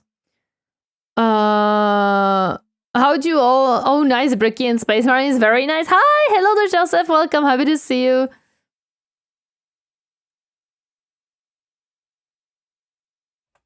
What truly adds to it all, however, is the sheer difference in some of them. While a Space Marine in its own right is an indoctrinated freight train on legs, how they act Look at this can boy. be quite different from chapter to chapter. The gene seed of a Primarch is not just helping them become big and strong, but allows them to gain certain traits from their forefathers. Everything Hello there, Leafy. Welcome. Happy to see you. How are you doing today? Hi. from how they think to even slightly adjusting their physical appearance once it's been implanted, the gene seed can be the personality of an entire Space Marine. Take the salamanders, for example. Yay, lizard boys! We love salamanders. Salamanders have a predisposition to fire as a whole, and tend to be extremely large due to the size of their Primarch, Vulcan, and his enormous stature. Look at the Where someone boy! like Sanguinius, Primarch of the Blood Angels, He's share pretty. more vampiric features and more angel-like qualities. He's a pretty gene seed boy. is not just aspects of the Primarchs, but they are also flaws too. Magnus the Red and his 1,000 Sons underwent something known as the flesh change, a horrifying mutation that, while it made them strong psychers, would affect their bodies so terribly that they would mutate away from humanity. Where other factions have inspiration for their culture from our real world, like the feudal Japanese of the Eldar or Egyptian style the Necrons, each Space Marine chapter themselves Why, Bricky? Well, why the Necrons? Why? Bricky, why? I'm converting to Chaos Space Marines. I can understand why. Aren't they their largest as well? A bit of madness, just a little bit. Don't worry about it. Thank you for the hat, buds. Thank you. But I feel like I'm missing context for that joke. carry an inspiration. The White Scars are motorcycle riding Big Mongolian boys. fighters. Zoom, zoom. The Space Wolves are Norse Vikings. The Dark Angels are Knights of the Round Table. Yeah. So this moves Yeah. into their fighting style, and truthfully, there is no end to the characters and Look at the boys. Thank you for the hydrate.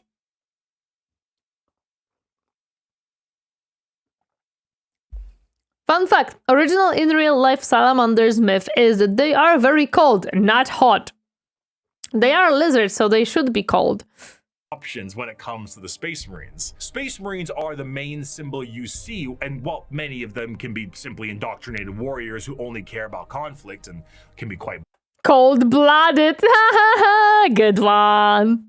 boring, then you meet Dante, or Bjorn, or Argel Tal, or Wait, Karn, what or are- Lucius, or Erebus. And then you discover the wealth of these characters and tools of war you can have. For 1100 Tools of war. I'm waiting for the Grey Knights, oh boy. years, I have fought and I have seen the darkness in our galaxy. I have seen the vileness of the alien and the heresy of the mutant. I have witnessed the sin of possession, and I have seen all the evil that the galaxy harbors, and I have slain all whose presence defiles the Emperor. I have seen what you will see. I have fought what you must fight, and I have slain what you must slay. So fear not and be proud, for we are the sons of Sanguinius, the protectors of mankind. We are indeed the angels of death. Okay, I have a question that I don't think it has been answered in any of the videos that I've watched. How long can a Space Marine live? Because I would presume that we don't know what's the longest they can survive, because, well, they die in battle, of course. But 1100 years, so it's 1100 years. That's a lot. Tori, I have a metal 2nd edition Azrael of the Dark Angels. Ooh, you have some good stuff, eh? My boy Bjorn, first vulnerable dreadnought in the setting, first non-Terminator to have either a lightning claw or an assault character. Ooh. Thing Grey Knights are technically a chapter, not a legion, but I could be mistaken. I'm not certain on that one. I think they always like intertwine in my hand. Can they live for thousands? I don't know. I'm asking. I'm actually asking. I actually don't know. He's one of the oldest, so about 10k. Oh wow. Oh okay. That's a lot of. Yep. That's Iron Warrior was artificially aged into a properly old man. He was estimated at approximately 3,000 years old, I think. Depends on which lore version you're seeking. Technically, in the oldest edition, they are biologically immortal until death due to the gene seed design. Okay. Hello there. Also, hi, Pediatrician. Welcome. Happy to see you're hiding today.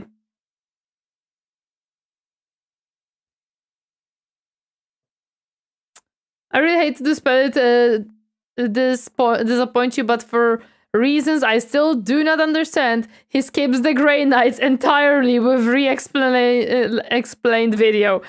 Oh boy, you have made Captain very angry, man.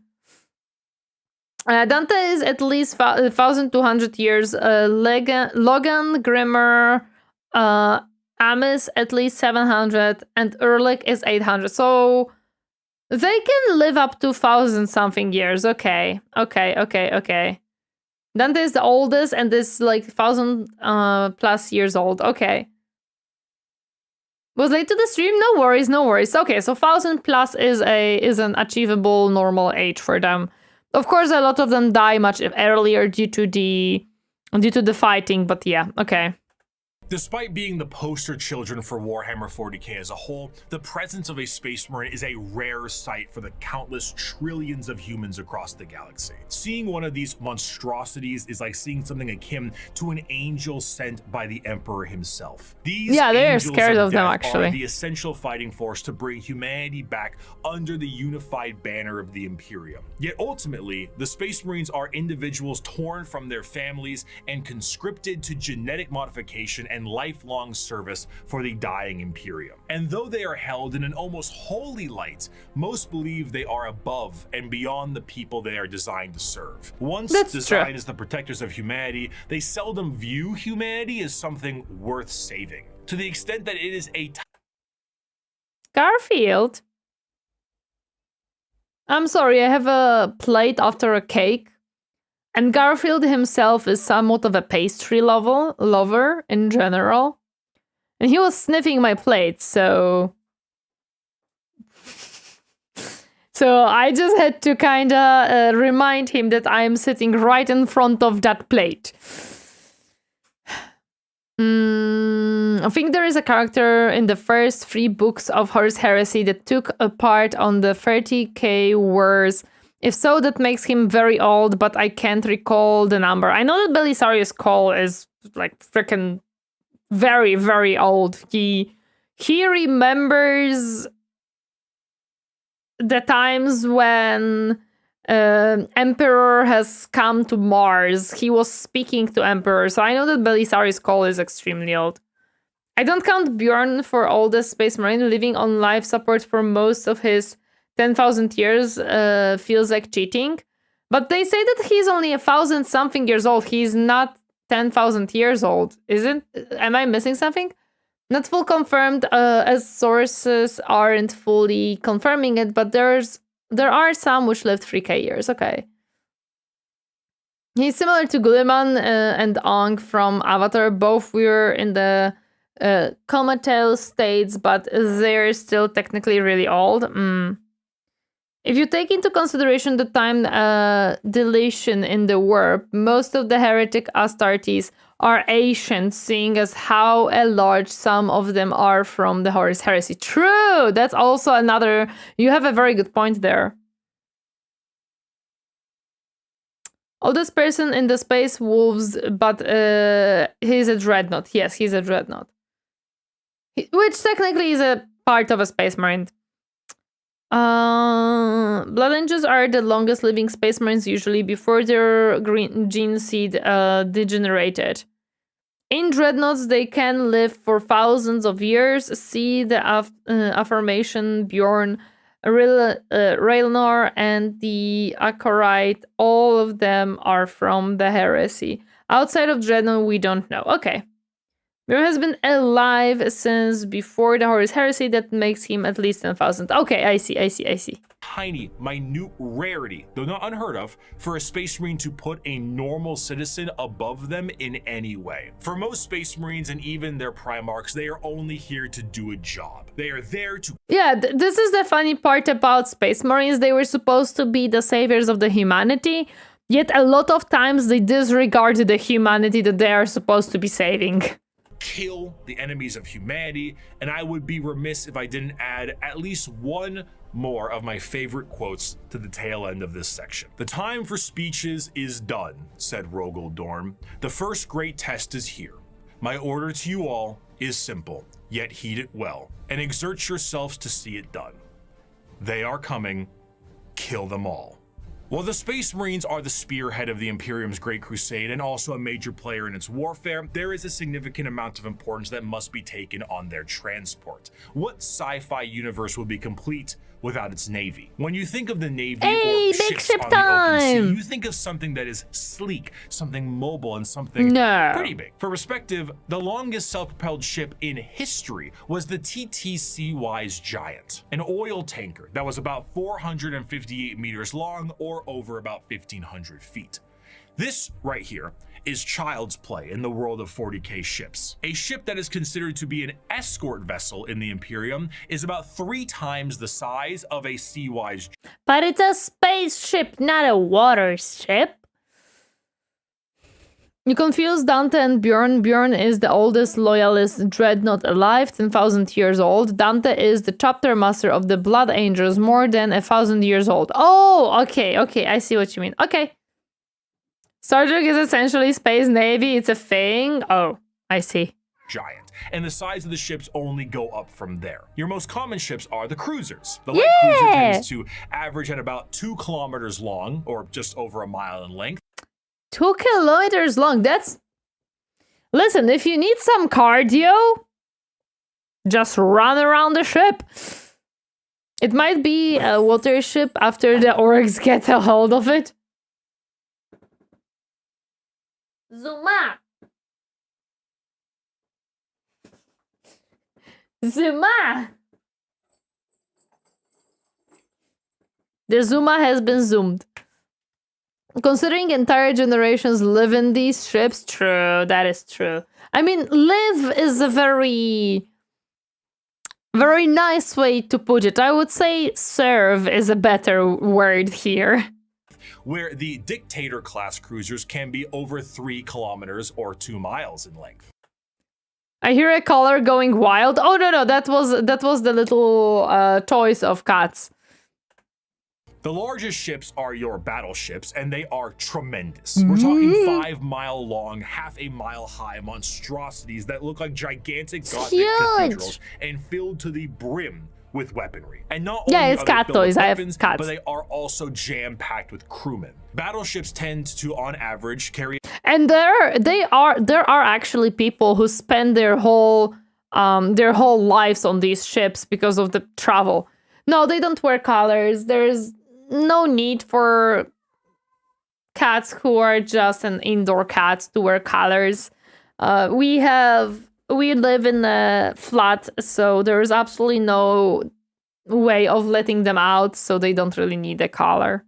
A crew between several thousand to several million, and they need every single one of those members because we don't have advanced technology for other things to pilot themselves or control themselves in a meaningful way because there's no AI. A lot of this stuff has to be done manually. Even the reloading of those giant batteries is a form of manual labor. And of course, generally speaking, and you die doing so. Stars is a very slow way to do things. And let's be honest, there can't be a science fiction setting without some form of hyperspace travel. This form of travel in 40K is less like going to Plaid in Spaceballs and more like going into Davy Jones' zipper dimension in SpongeBob. Oh, now what? I suppose you're gonna show me.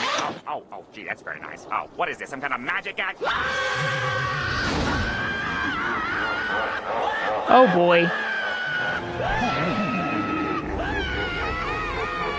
This is because it utilized. Yeah, no, that doesn't sound like a fun little trip, eh? Sergei used to have a spaceship tabletop war games called Battlefleet Gothic. Oh, that's interesting. My laptop can't decide whether to boost speed or lower.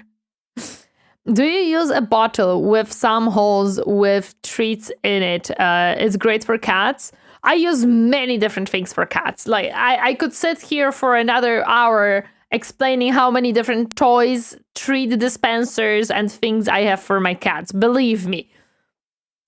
We have a lot of things. Is the immaterial warp to do so. Warp travel is handled by a navigator, which is an abhuman. It's a mutated human, don't worry about it. And they have a gene that gives them a third eye and the ability to help steer the ship through the warp, which... Oh yeah, they are the little... They are the cartographers, basically, of the ship. We have made sure catos are taken care of, yes. The only thing that is on my list to buy for catos is the new cat tree for one of the rooms. The current one is still... Yeah, they're the navigators. The current one is still fine-ish, but I do want to swap it. As we know, is hell itself and unreality. Now, this might sound exceptionally dangerous, and that's because it is. Yeah, that makes sense. My cat, when she was alive, loved getting a fresh carrot, rub it until it roots. Interesting. No, our cat's... Garfield is always greatly offended that you dare show him something that is not meat if you do. Dahlia will be always very interested until she decides that, well, it's fine, I'm not gonna eat it. Moti doesn't understand half of the things, but he still will sniff it just to see what it is. Now, the ship does have protection in the form of a Geller field, though. Originally, I assumed the Geller field is what you think it is. A large force field stopping all manner of horrible things, like demons from the warp tearing This looks beautiful. How wrong I was, though. Oh, this is so space beautiful. Travel through the warp basically involves riding on the Sea of Souls. Hell is real and you can surf on it. Yep. So you allow the current to carry you and the navigator to direct. But how can a current of souls and unreality carry you when it doesn't obey the laws of physics, time, or, again, reality? What a Geller field is not a force field, but a comatose imperial psyker dreaming of reality. It is not a bubble. It is a force of reality being projected by mutant Sleeping Beauty to counteract the unreality of the warp that you can then surf on. You know what? I love it. I feel like Sanguinius will be like, my beauty sleep. Perfect. I love that concept. No, it's completely not confusing. No. Someone just... I'm sorry. Someone just dreams about the reality, and thus that reality is in the unreality that we are surfing on the... Yeah, it makes sense. If the psyker gets a nightmare, game over. Listen, it has to be a very good psyker, okay? The only thing is you hope you don't start seeing eyes and tentacles. Yup, or smelling some stuff you don't want to smell. Oh, my goodness. I always grind my teeth a little when people say this one way is the way it will always happen in the Imperium. Tech levels are so varied, it's almost never the case. Some ships have autoloaders, some have chain gangs, some probably have other things I haven't thought of. Yeah, of course, that's true. Best place to start, I could find the Scythes of the Emperor by LG Golden. I get that Bricky doing simplified version though, so I'll let him off. Yes, he has to. Hello there, Gaijin dude, welcome, happy to see you. The last time a space marine tried to do navigator's job, it did not went well as far as I remember. Don't try to do that. No. It's a regular Tuesday for some of us. Another hurricane, welcome. Happy to see you harding today. This, of course, is not a foolproof method of travel, and Geller fields do collapse fairly regularly. Being subjected to the warp itself without this Geller field is a terrifying prospect. In the best case scenario, your ship will be torn to shreds, but there are countless instances of ships being thrown out of the warp randomly throughout time itself. You leave for a 2-day mission and you come back 90 years in the past. Maybe you feel like you're lost in the warp for a century and it's only been 45 minutes. Yeah, that's definitely something that happens. Of souls don't rip your ship apart or have demons arrive on it to do unspeakable things to the crew. The Imperial Navy is an astronomically powerful force for the Imperium because the sheer volume of ships and guns on those ships create firepower that can sunder planets. This is all juxtaposed.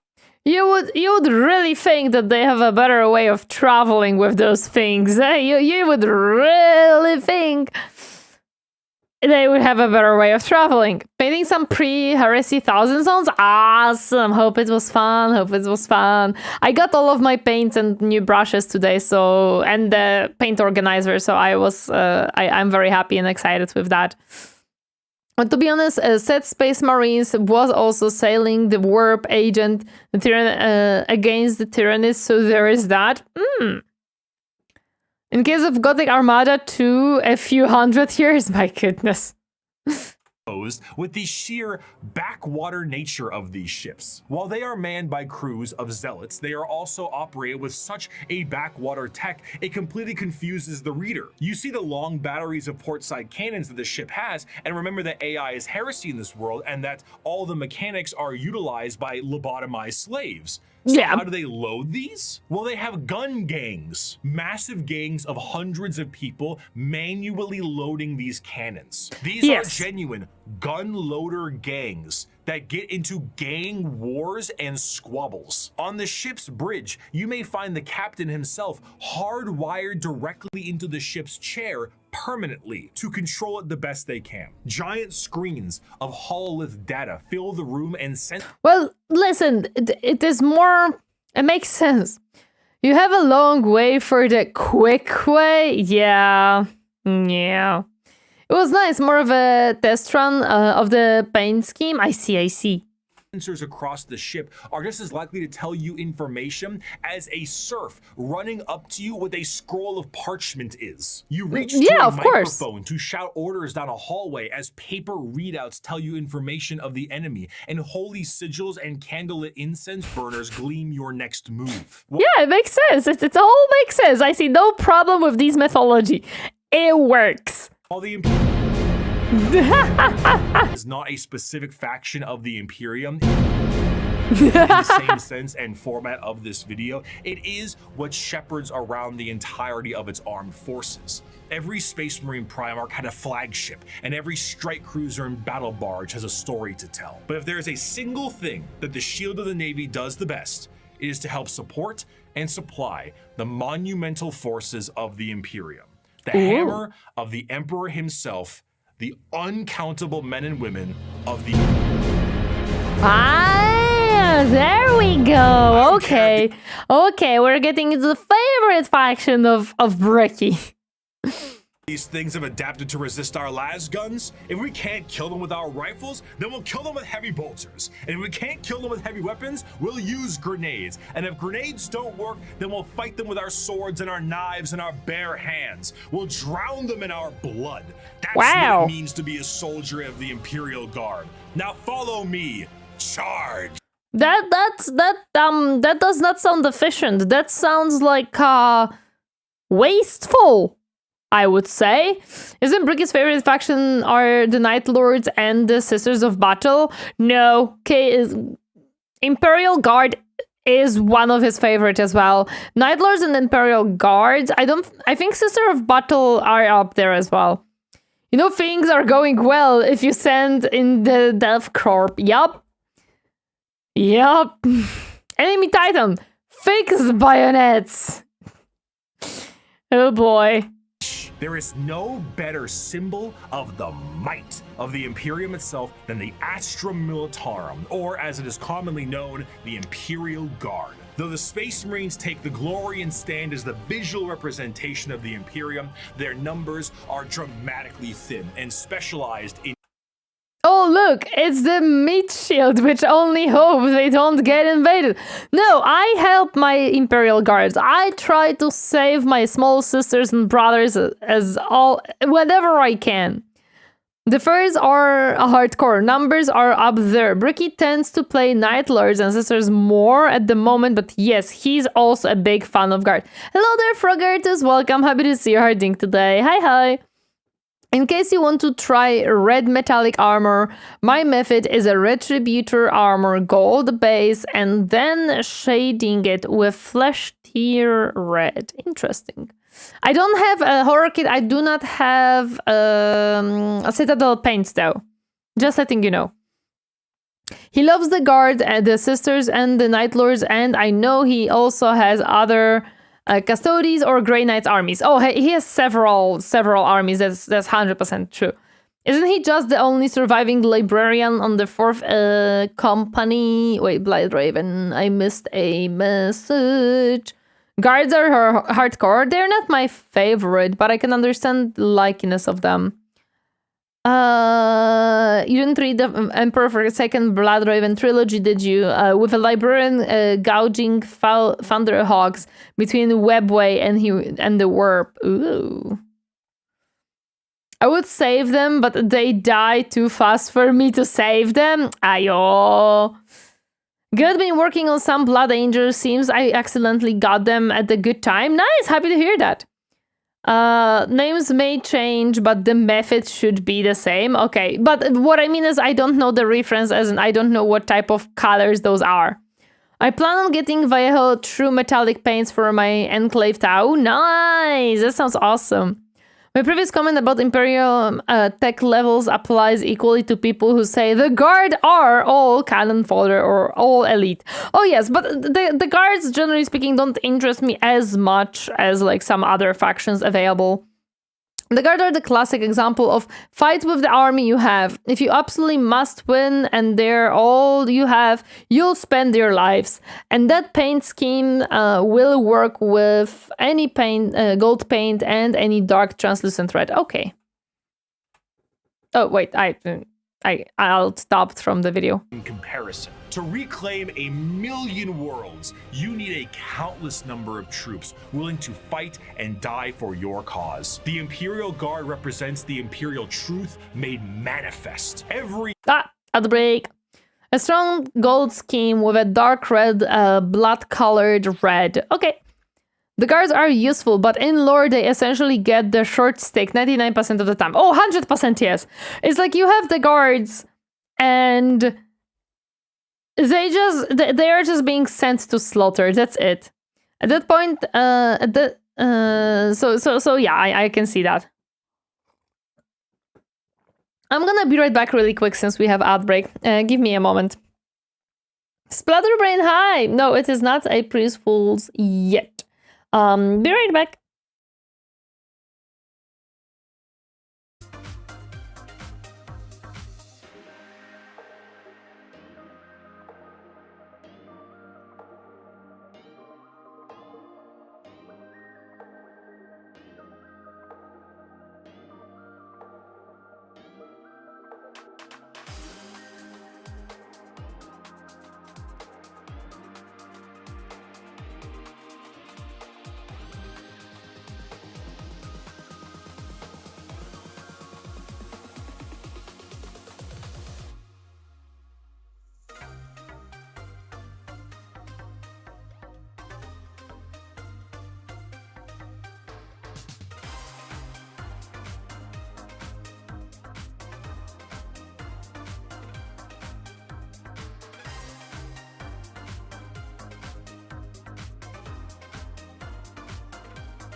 Okay, I'm back. After the stream, I'm gonna have to clean the couch because it currently has a lot of like packaging stuff after I was unpacking all of the boxes. And Garfield absolutely disapproves as he sleeps on the top of the couch, of the back of the couch. He's like, nope. Back in the day, the guard had way more personality. You had so many different styles of squads compared to today. Armageddon, Steel Legion, Vostroyans, Firstborn, Valhallan, Winter Soldiers, Medians, etc. Oh yeah, I remember watching the video about it too. If you see battle reports with a high number of Astartes killed, you know the guard got utterly smashed with complete units likely wiped out. Yeah. And all had models. I really think that was fun times. Militarum Tempestus? Wait, what?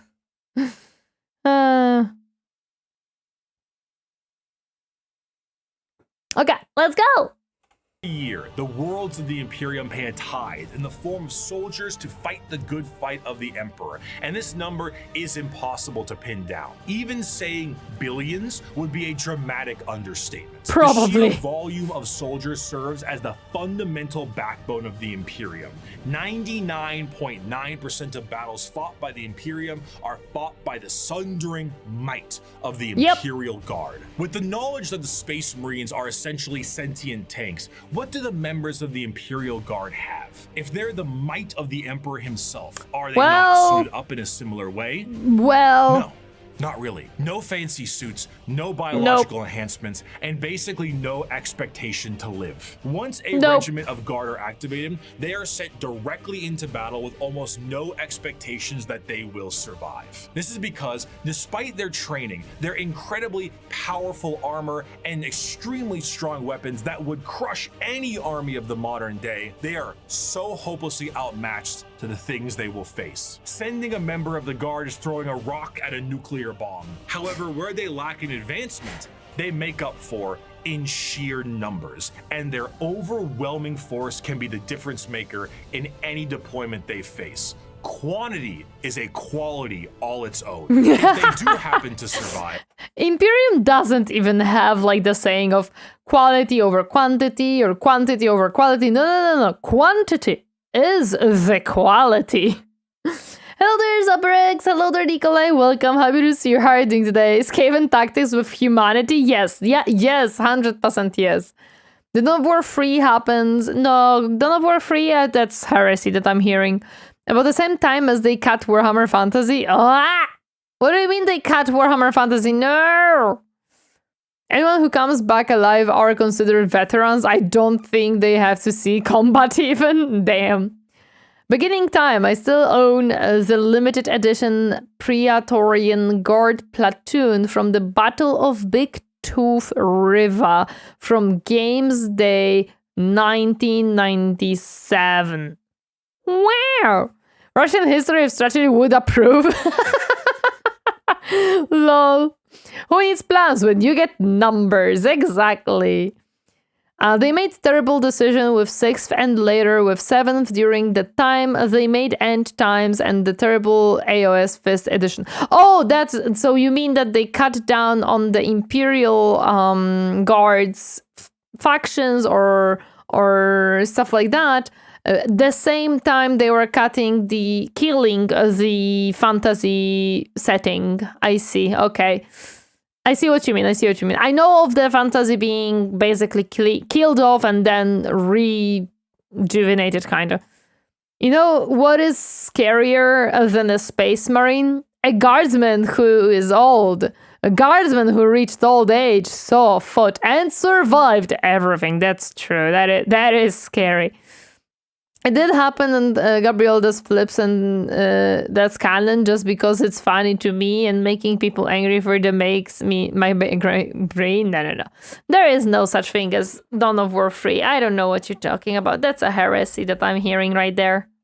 They will be sent to the next battle, and so on. Seldom do members of the Astra Militarum get old or retire, and those that do are truly to be feared. There's an old saying that the average lifespan of a guardsman is about 15 hours from deployment, and considering the sheer number of guardsmen out there in any given battle, 15 that number hours. is probably accurate. When several million Wow. of your pool of guardsmen die within the first few hours of combat because the orcs threw a moon at you, it can really Wait, what? How can an orc throw a moon at what? If they live to old age, they deserve a planet. Yup.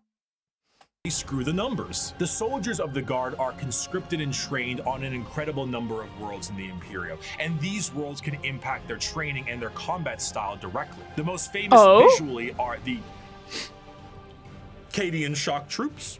Yep. But other notable Guard factions include the gas mask-clad Death Corps of Krieg. The Death Corps of Krieg is one of the right next to the Cadian ones that are very, very well like saw and seen. Like I really saw this many times. Orc Tech Weird. Gravity Weep. Hello there, Rolalini. Welcome. Happy to see you herding today. And that's what I meant earlier by explosive entrance. I see.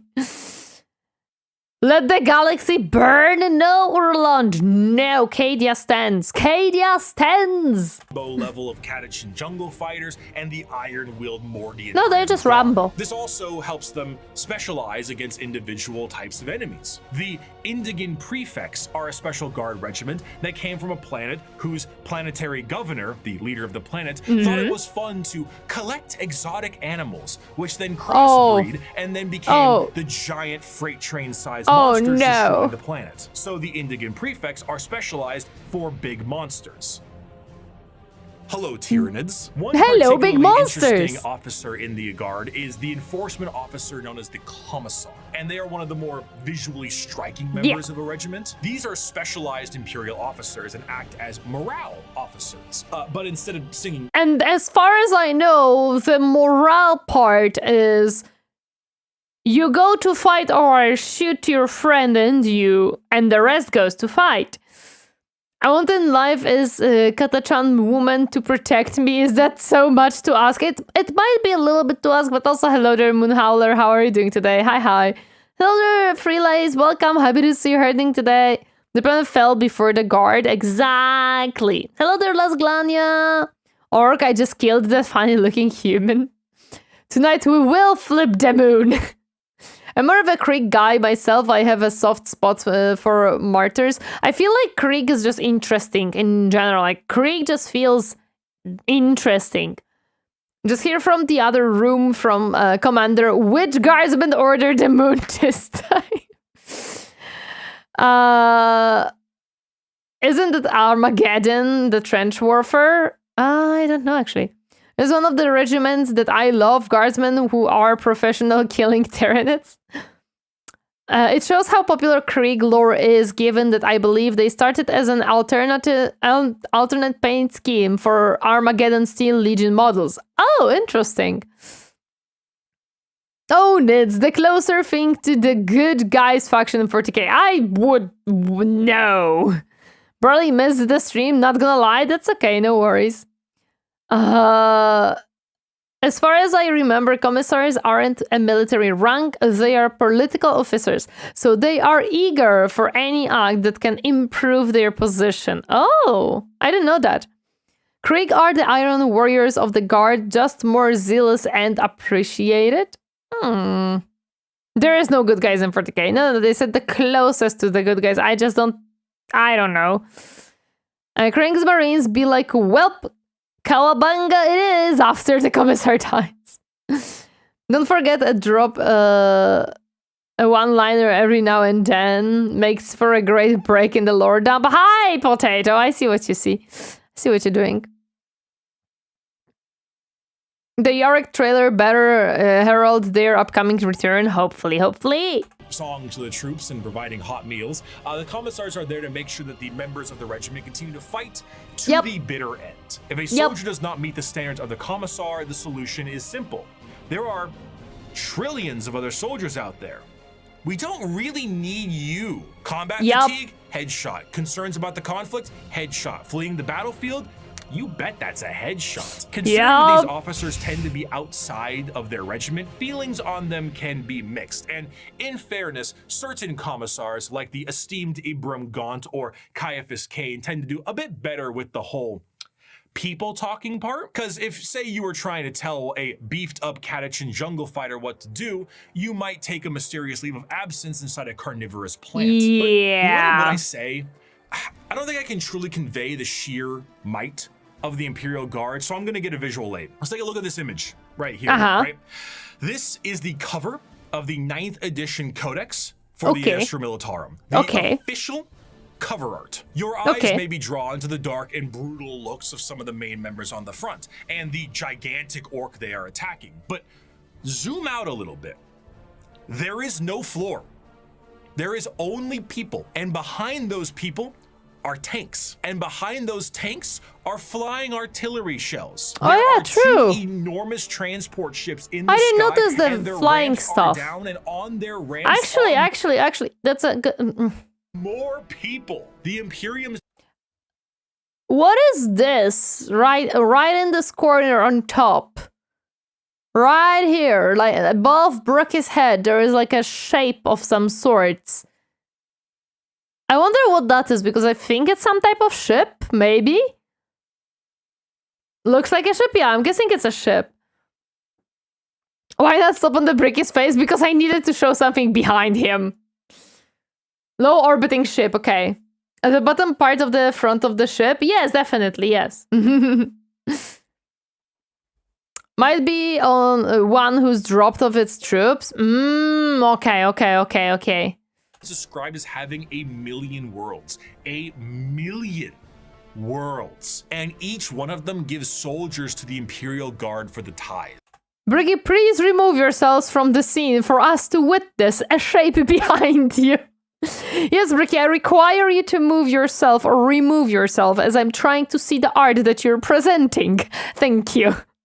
On a given battlefield, in a given fight, foot soldiers number in the millions, tanks in the tens of thousands, and you have enough artillery to turn the night sky day. You have walkers and APCs and aircraft and horse cavalry. Look at these big boys in the background. Apartment buildings. You have drop troops and spec ops and rattling snipers and gigantic ogres that can't count to 4, but they can turn you into 4 pieces, and it just doesn't end. Humanity is a For the orc, it doesn't matter as to how many pieces you are in. It matters as you are in pieces.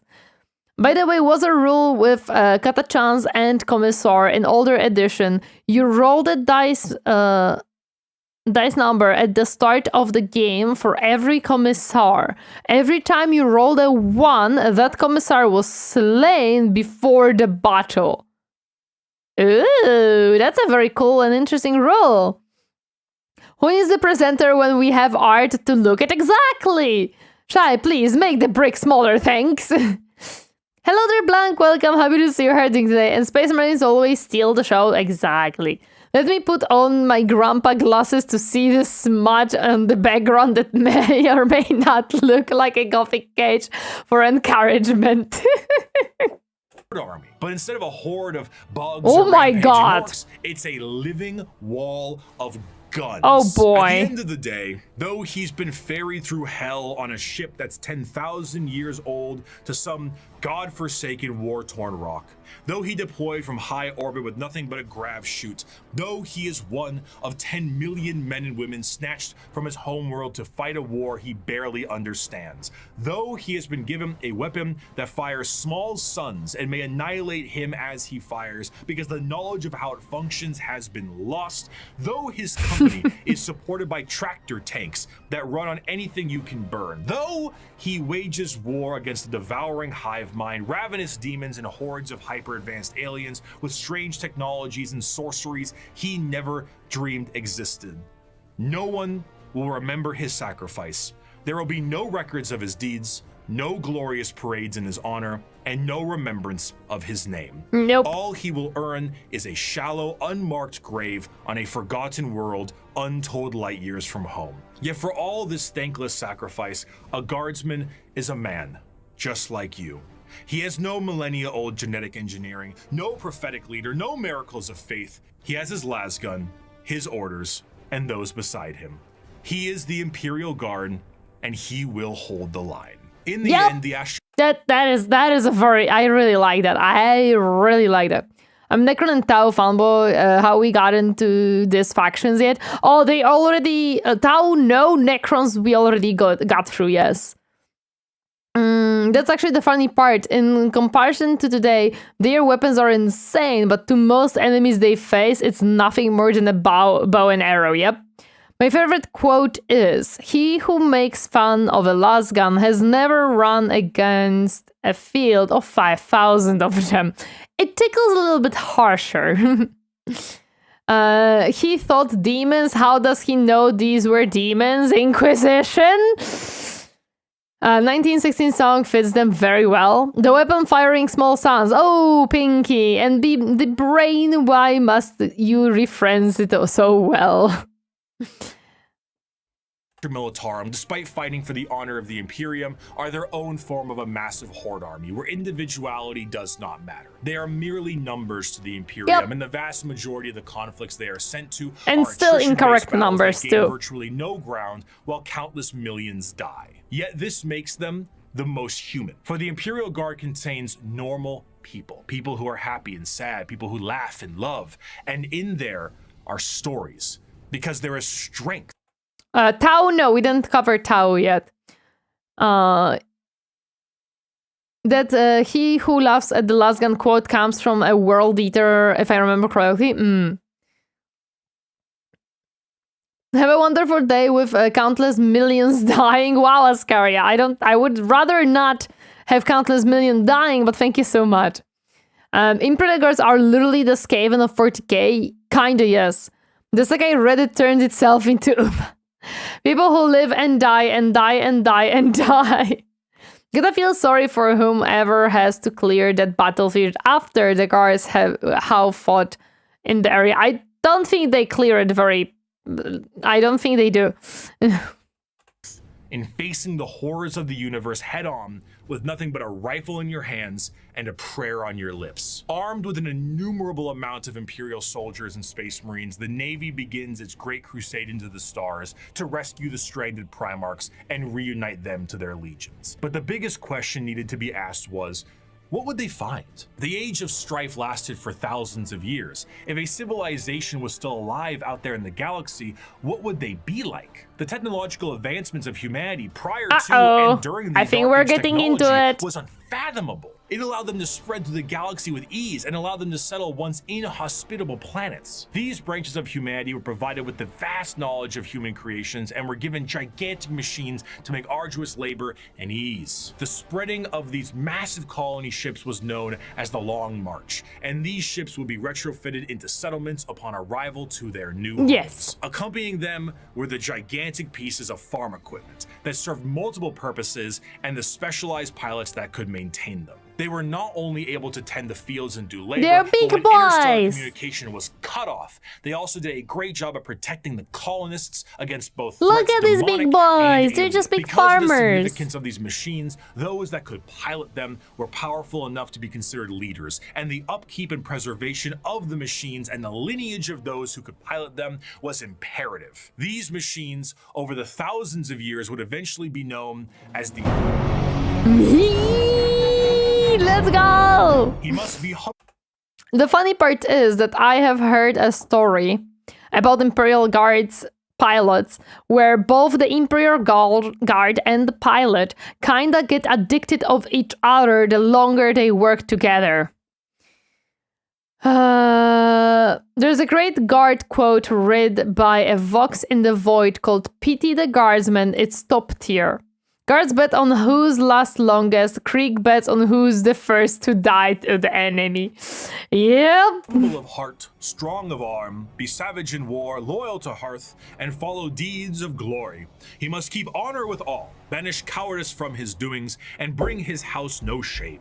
He must serve the Emperor and defend the Imperium, thus Should a knight rule himself? Yeah! The Age of Strife caused these colonized worlds to be cut off from the Imperium, and the reversion of these worlds resulted in the reverence for this farm equipment turned feudal, and the leadership that controlled the devices became viewed as a noble hierarchy. During the Age of Strife, exploratory fleets from Mars found plenty of these worlds, and it seemed the majority of them reverted to a similar state. Like King Arthur seeing Merlin himself, these feudal worlds welcomed the tech priests of Mars with open arms. The mutual relationship between the Admech and the nobility was beneficial. The Admech were able to secure more worlds for mining resources and potentially long-lost STC information, and the noble houses were provided with technological know-how and modifications from the Admech themselves. The suits became more and more specialized, and their history as mere pieces of equipment were lost to time. What was once a tractor became they only hope they don't get overtaken by the machine spirit, yeah. A killdozer, and the Imperial Knights were born. Unlike other military aspects in the Imperium, the nobility of the Knight houses remains just that, a nobility-focused feudal hierarchy. Oh, I forgot that that's the case, yeah. The Mechanicum or to Terra. Like the knights in our history, once they swear fealty, they can be called to aid their respective allegiance in the heat of battle. The ones that swear fealty to Terra are led by the High Monarch, while the ones with the Mechanicum are led by the Princeps. The ones with Terra might be sent directly to the front line of war, while the ones with the Mechanicum tend to be sent to protect the Forge world. And the heraldry of these houses is what you'd expect from a generic history of knights. Houses pledging allegiances here and there. Your run-of-the-mill War of the Roses aesthetic. Except instead of ponies, you have gigantic death machines. These knights can't seem to be piloted by any old person. Well, they are very much, I feel like, worth more than a pony. I would say. Killdozer is filled of rage, brutality, and murder, according to some Mechanicus. Some of them, yes. 100% yes. And they are manipulating some of the pilots as well.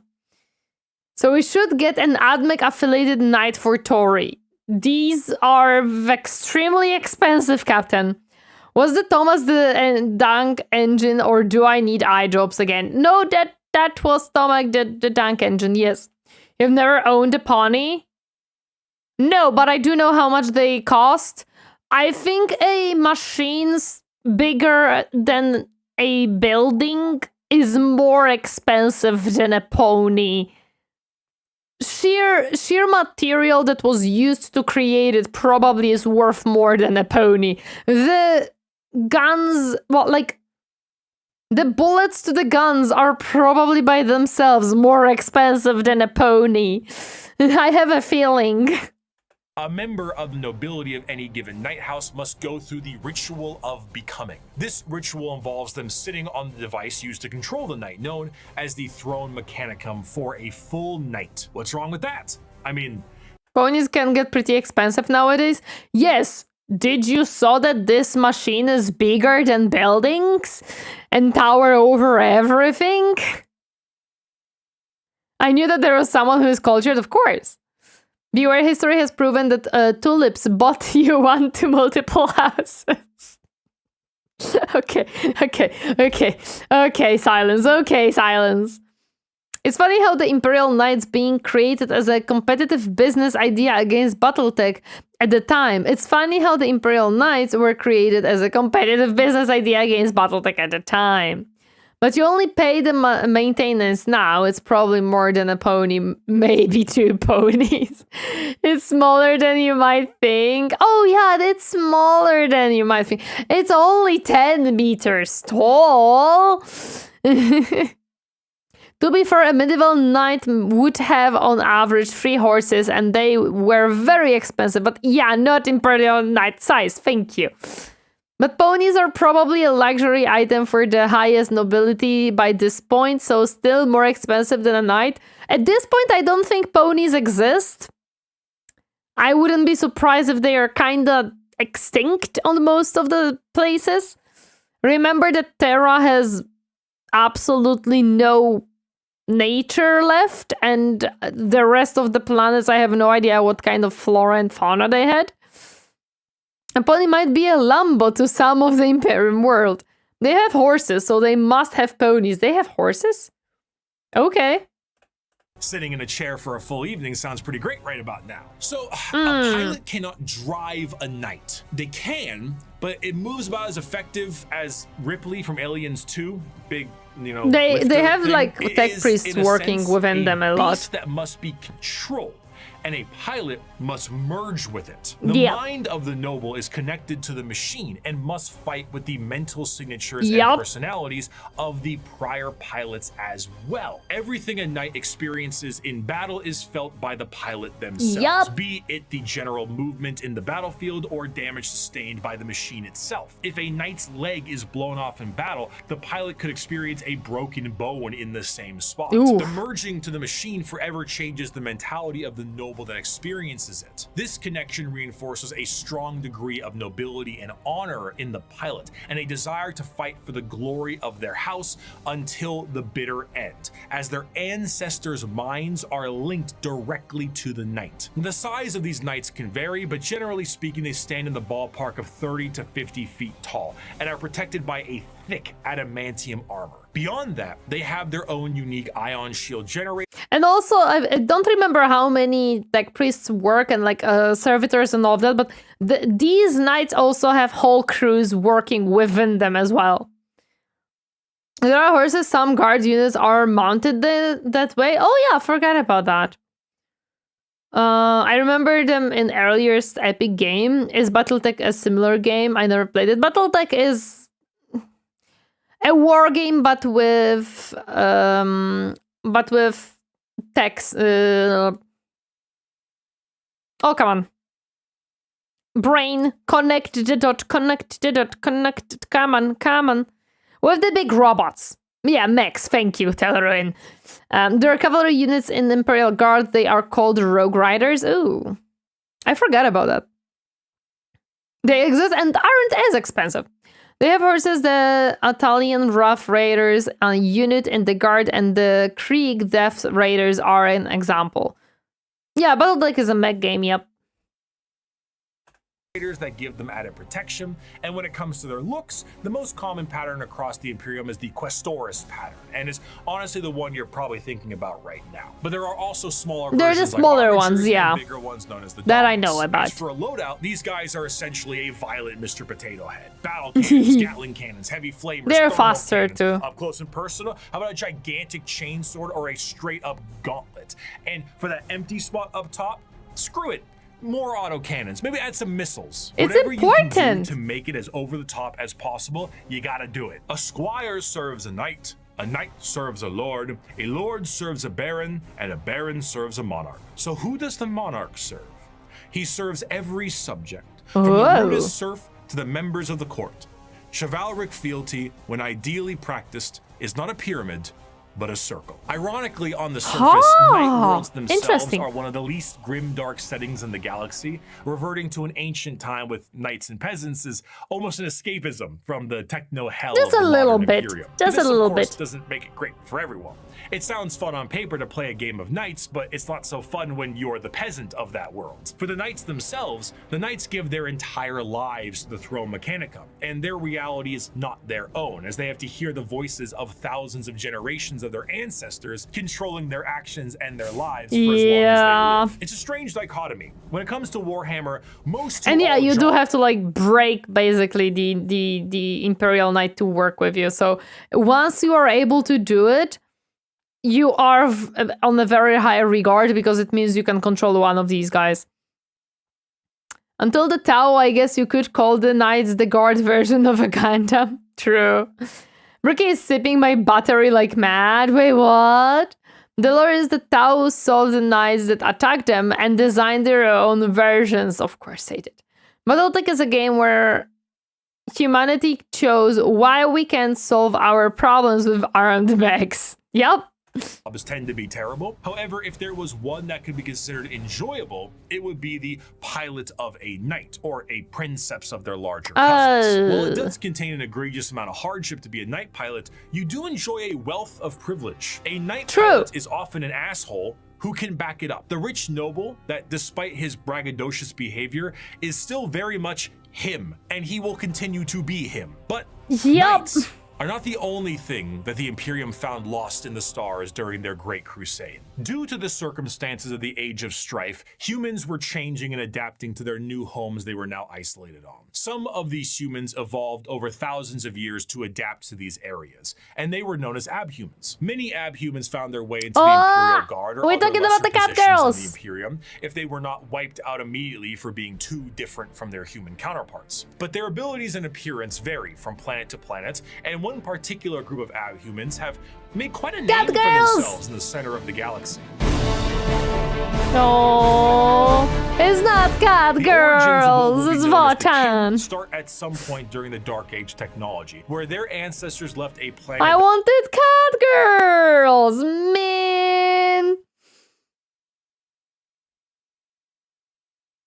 Hello there, Unero. Welcome. Happy to see you hurting today. I wanted cat girls. Very much Terra, and went to the galactic core to mine it of its resources. They brought along with them everything that they would need for a long-term stay, most important of which were the incredible AI-based supercomputers. Be it guidance, technical or philosophical, schematics, or the ability to upload the memory. Wait, Votan had AI? Damn, I didn't know about that. They got the Skaven treatment in real life. Oh my god. The cat girls are not a full-on faction-sized species, true, but Votan is very obscure, I would say. Like they have been kind of left in the dark for a very long time. There are cat girls in BattleTech, lols. I heard of it that the Militarium got some cat girls would have seen it as well. Probably. Of a deceased explorer to gather information from them, these computers became an essential part of their everyday life, especially considering that the galactic core is one of the most inhospitable places in the galaxy. It is an exceptionally star-dense location, full of abnormalities, black holes, and sentient hostile Yeah, nebula. sounds perfectly Whatever fine that to live last there. part means, it is not a safe and easy place to make a living, and this only got worse thanks to the warp storms during the Age of Strife. Thank you for the headbutts. Their territory, you can get the animal people. Votan is coming back because of the dwarf hype. I really hope so, because I feel like it is always cool to have freaking... Come on! Why don't we have a... Oh, my brain is blanking right now with words.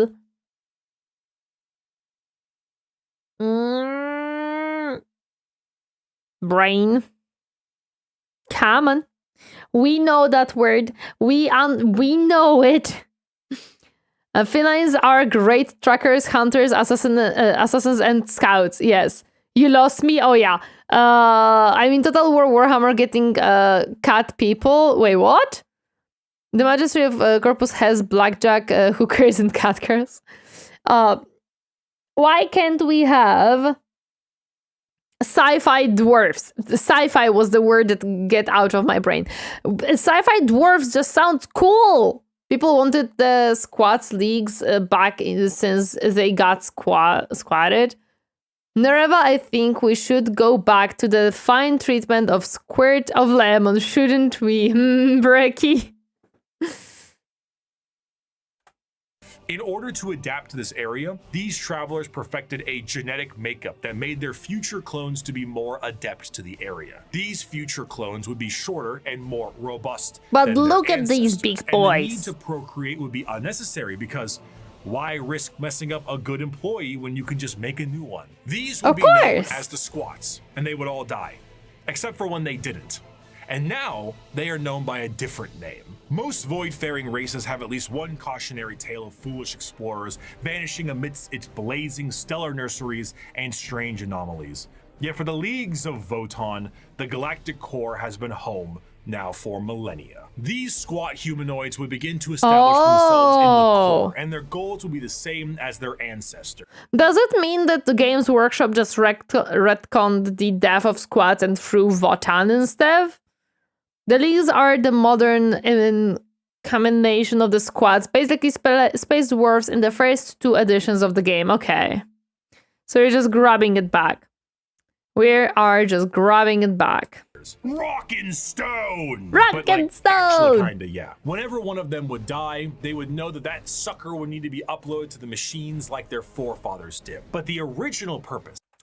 You wouldn't believe this, but Games Workshop might have retconned some stuff. No way! After the squads in the first, maybe also second edition, they denied that they existed in 40k lore, all the way until just before Votan was added as an army.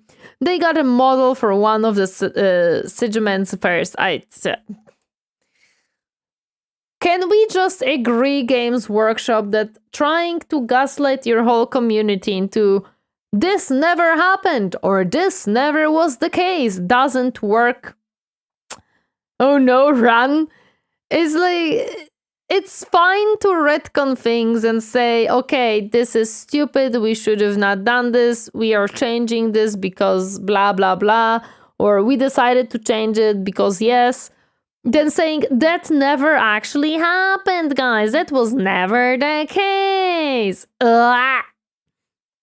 Of these machines was lost to time. What was once a technical resource for them turned into a ritual known as joining the ancestors. And the fact that they were clones at this point meant that the same copy of the same individual would be uploaded countlessly. The sheer overuse of these computers and the repeated uploading of redundant data has turned these once powerful supercomputers into your parents' computer after you install LimeWire on it, and whose 50 Google Chrome tabs definitely contain information they will return to one day. So much corruption that these computers began to develop the makings of a personality of their own. These would be known as the Votan, and the kin, this dwarf-like abhuman of humanity, will revere them. The Votan still operate to this day, but the volume of corruption have made anything outside of their very basic functions highly unpredictable. They may not answer a question for centuries at a time, and if they do provide an answer or data, it has become so corrupted and so incongruent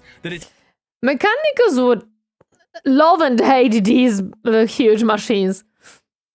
Community gaslight work very well. Look what happened with the Armageddon Steel Legion.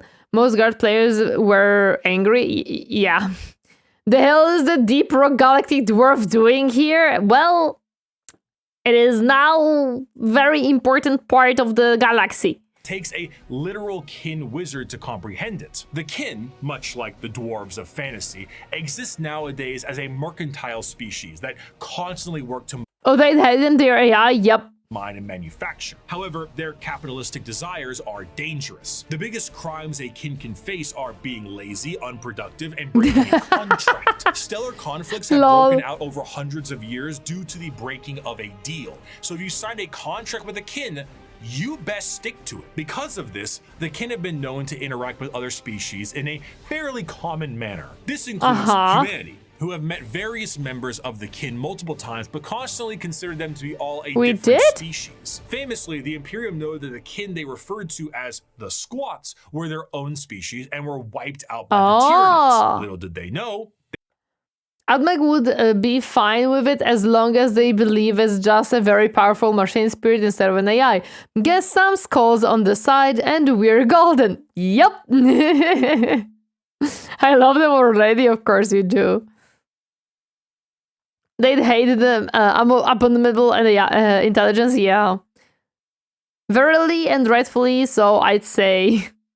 They were still around. The kin are acutely aware of two things. The first is that the humans of the Imperium are deeply terrified of technology. So the sheer existence of the Votan is a secret as well as the truth. This extends also to the Iron Kin, sentient robots that are treated in the same esteem of flesh and blood kin, because kin is kin. The second thing they are aware of is where they're from. They are fairly confident that they are from Terra, and they know that if this secret was to be known by the Imperium, that the Imperium might want to take ownership of them and everything they've built. So the more alien they are, the better. Now, this sounds fine and good, right? What could possibly be wrong with these guys besides the hyper late stage space nothing.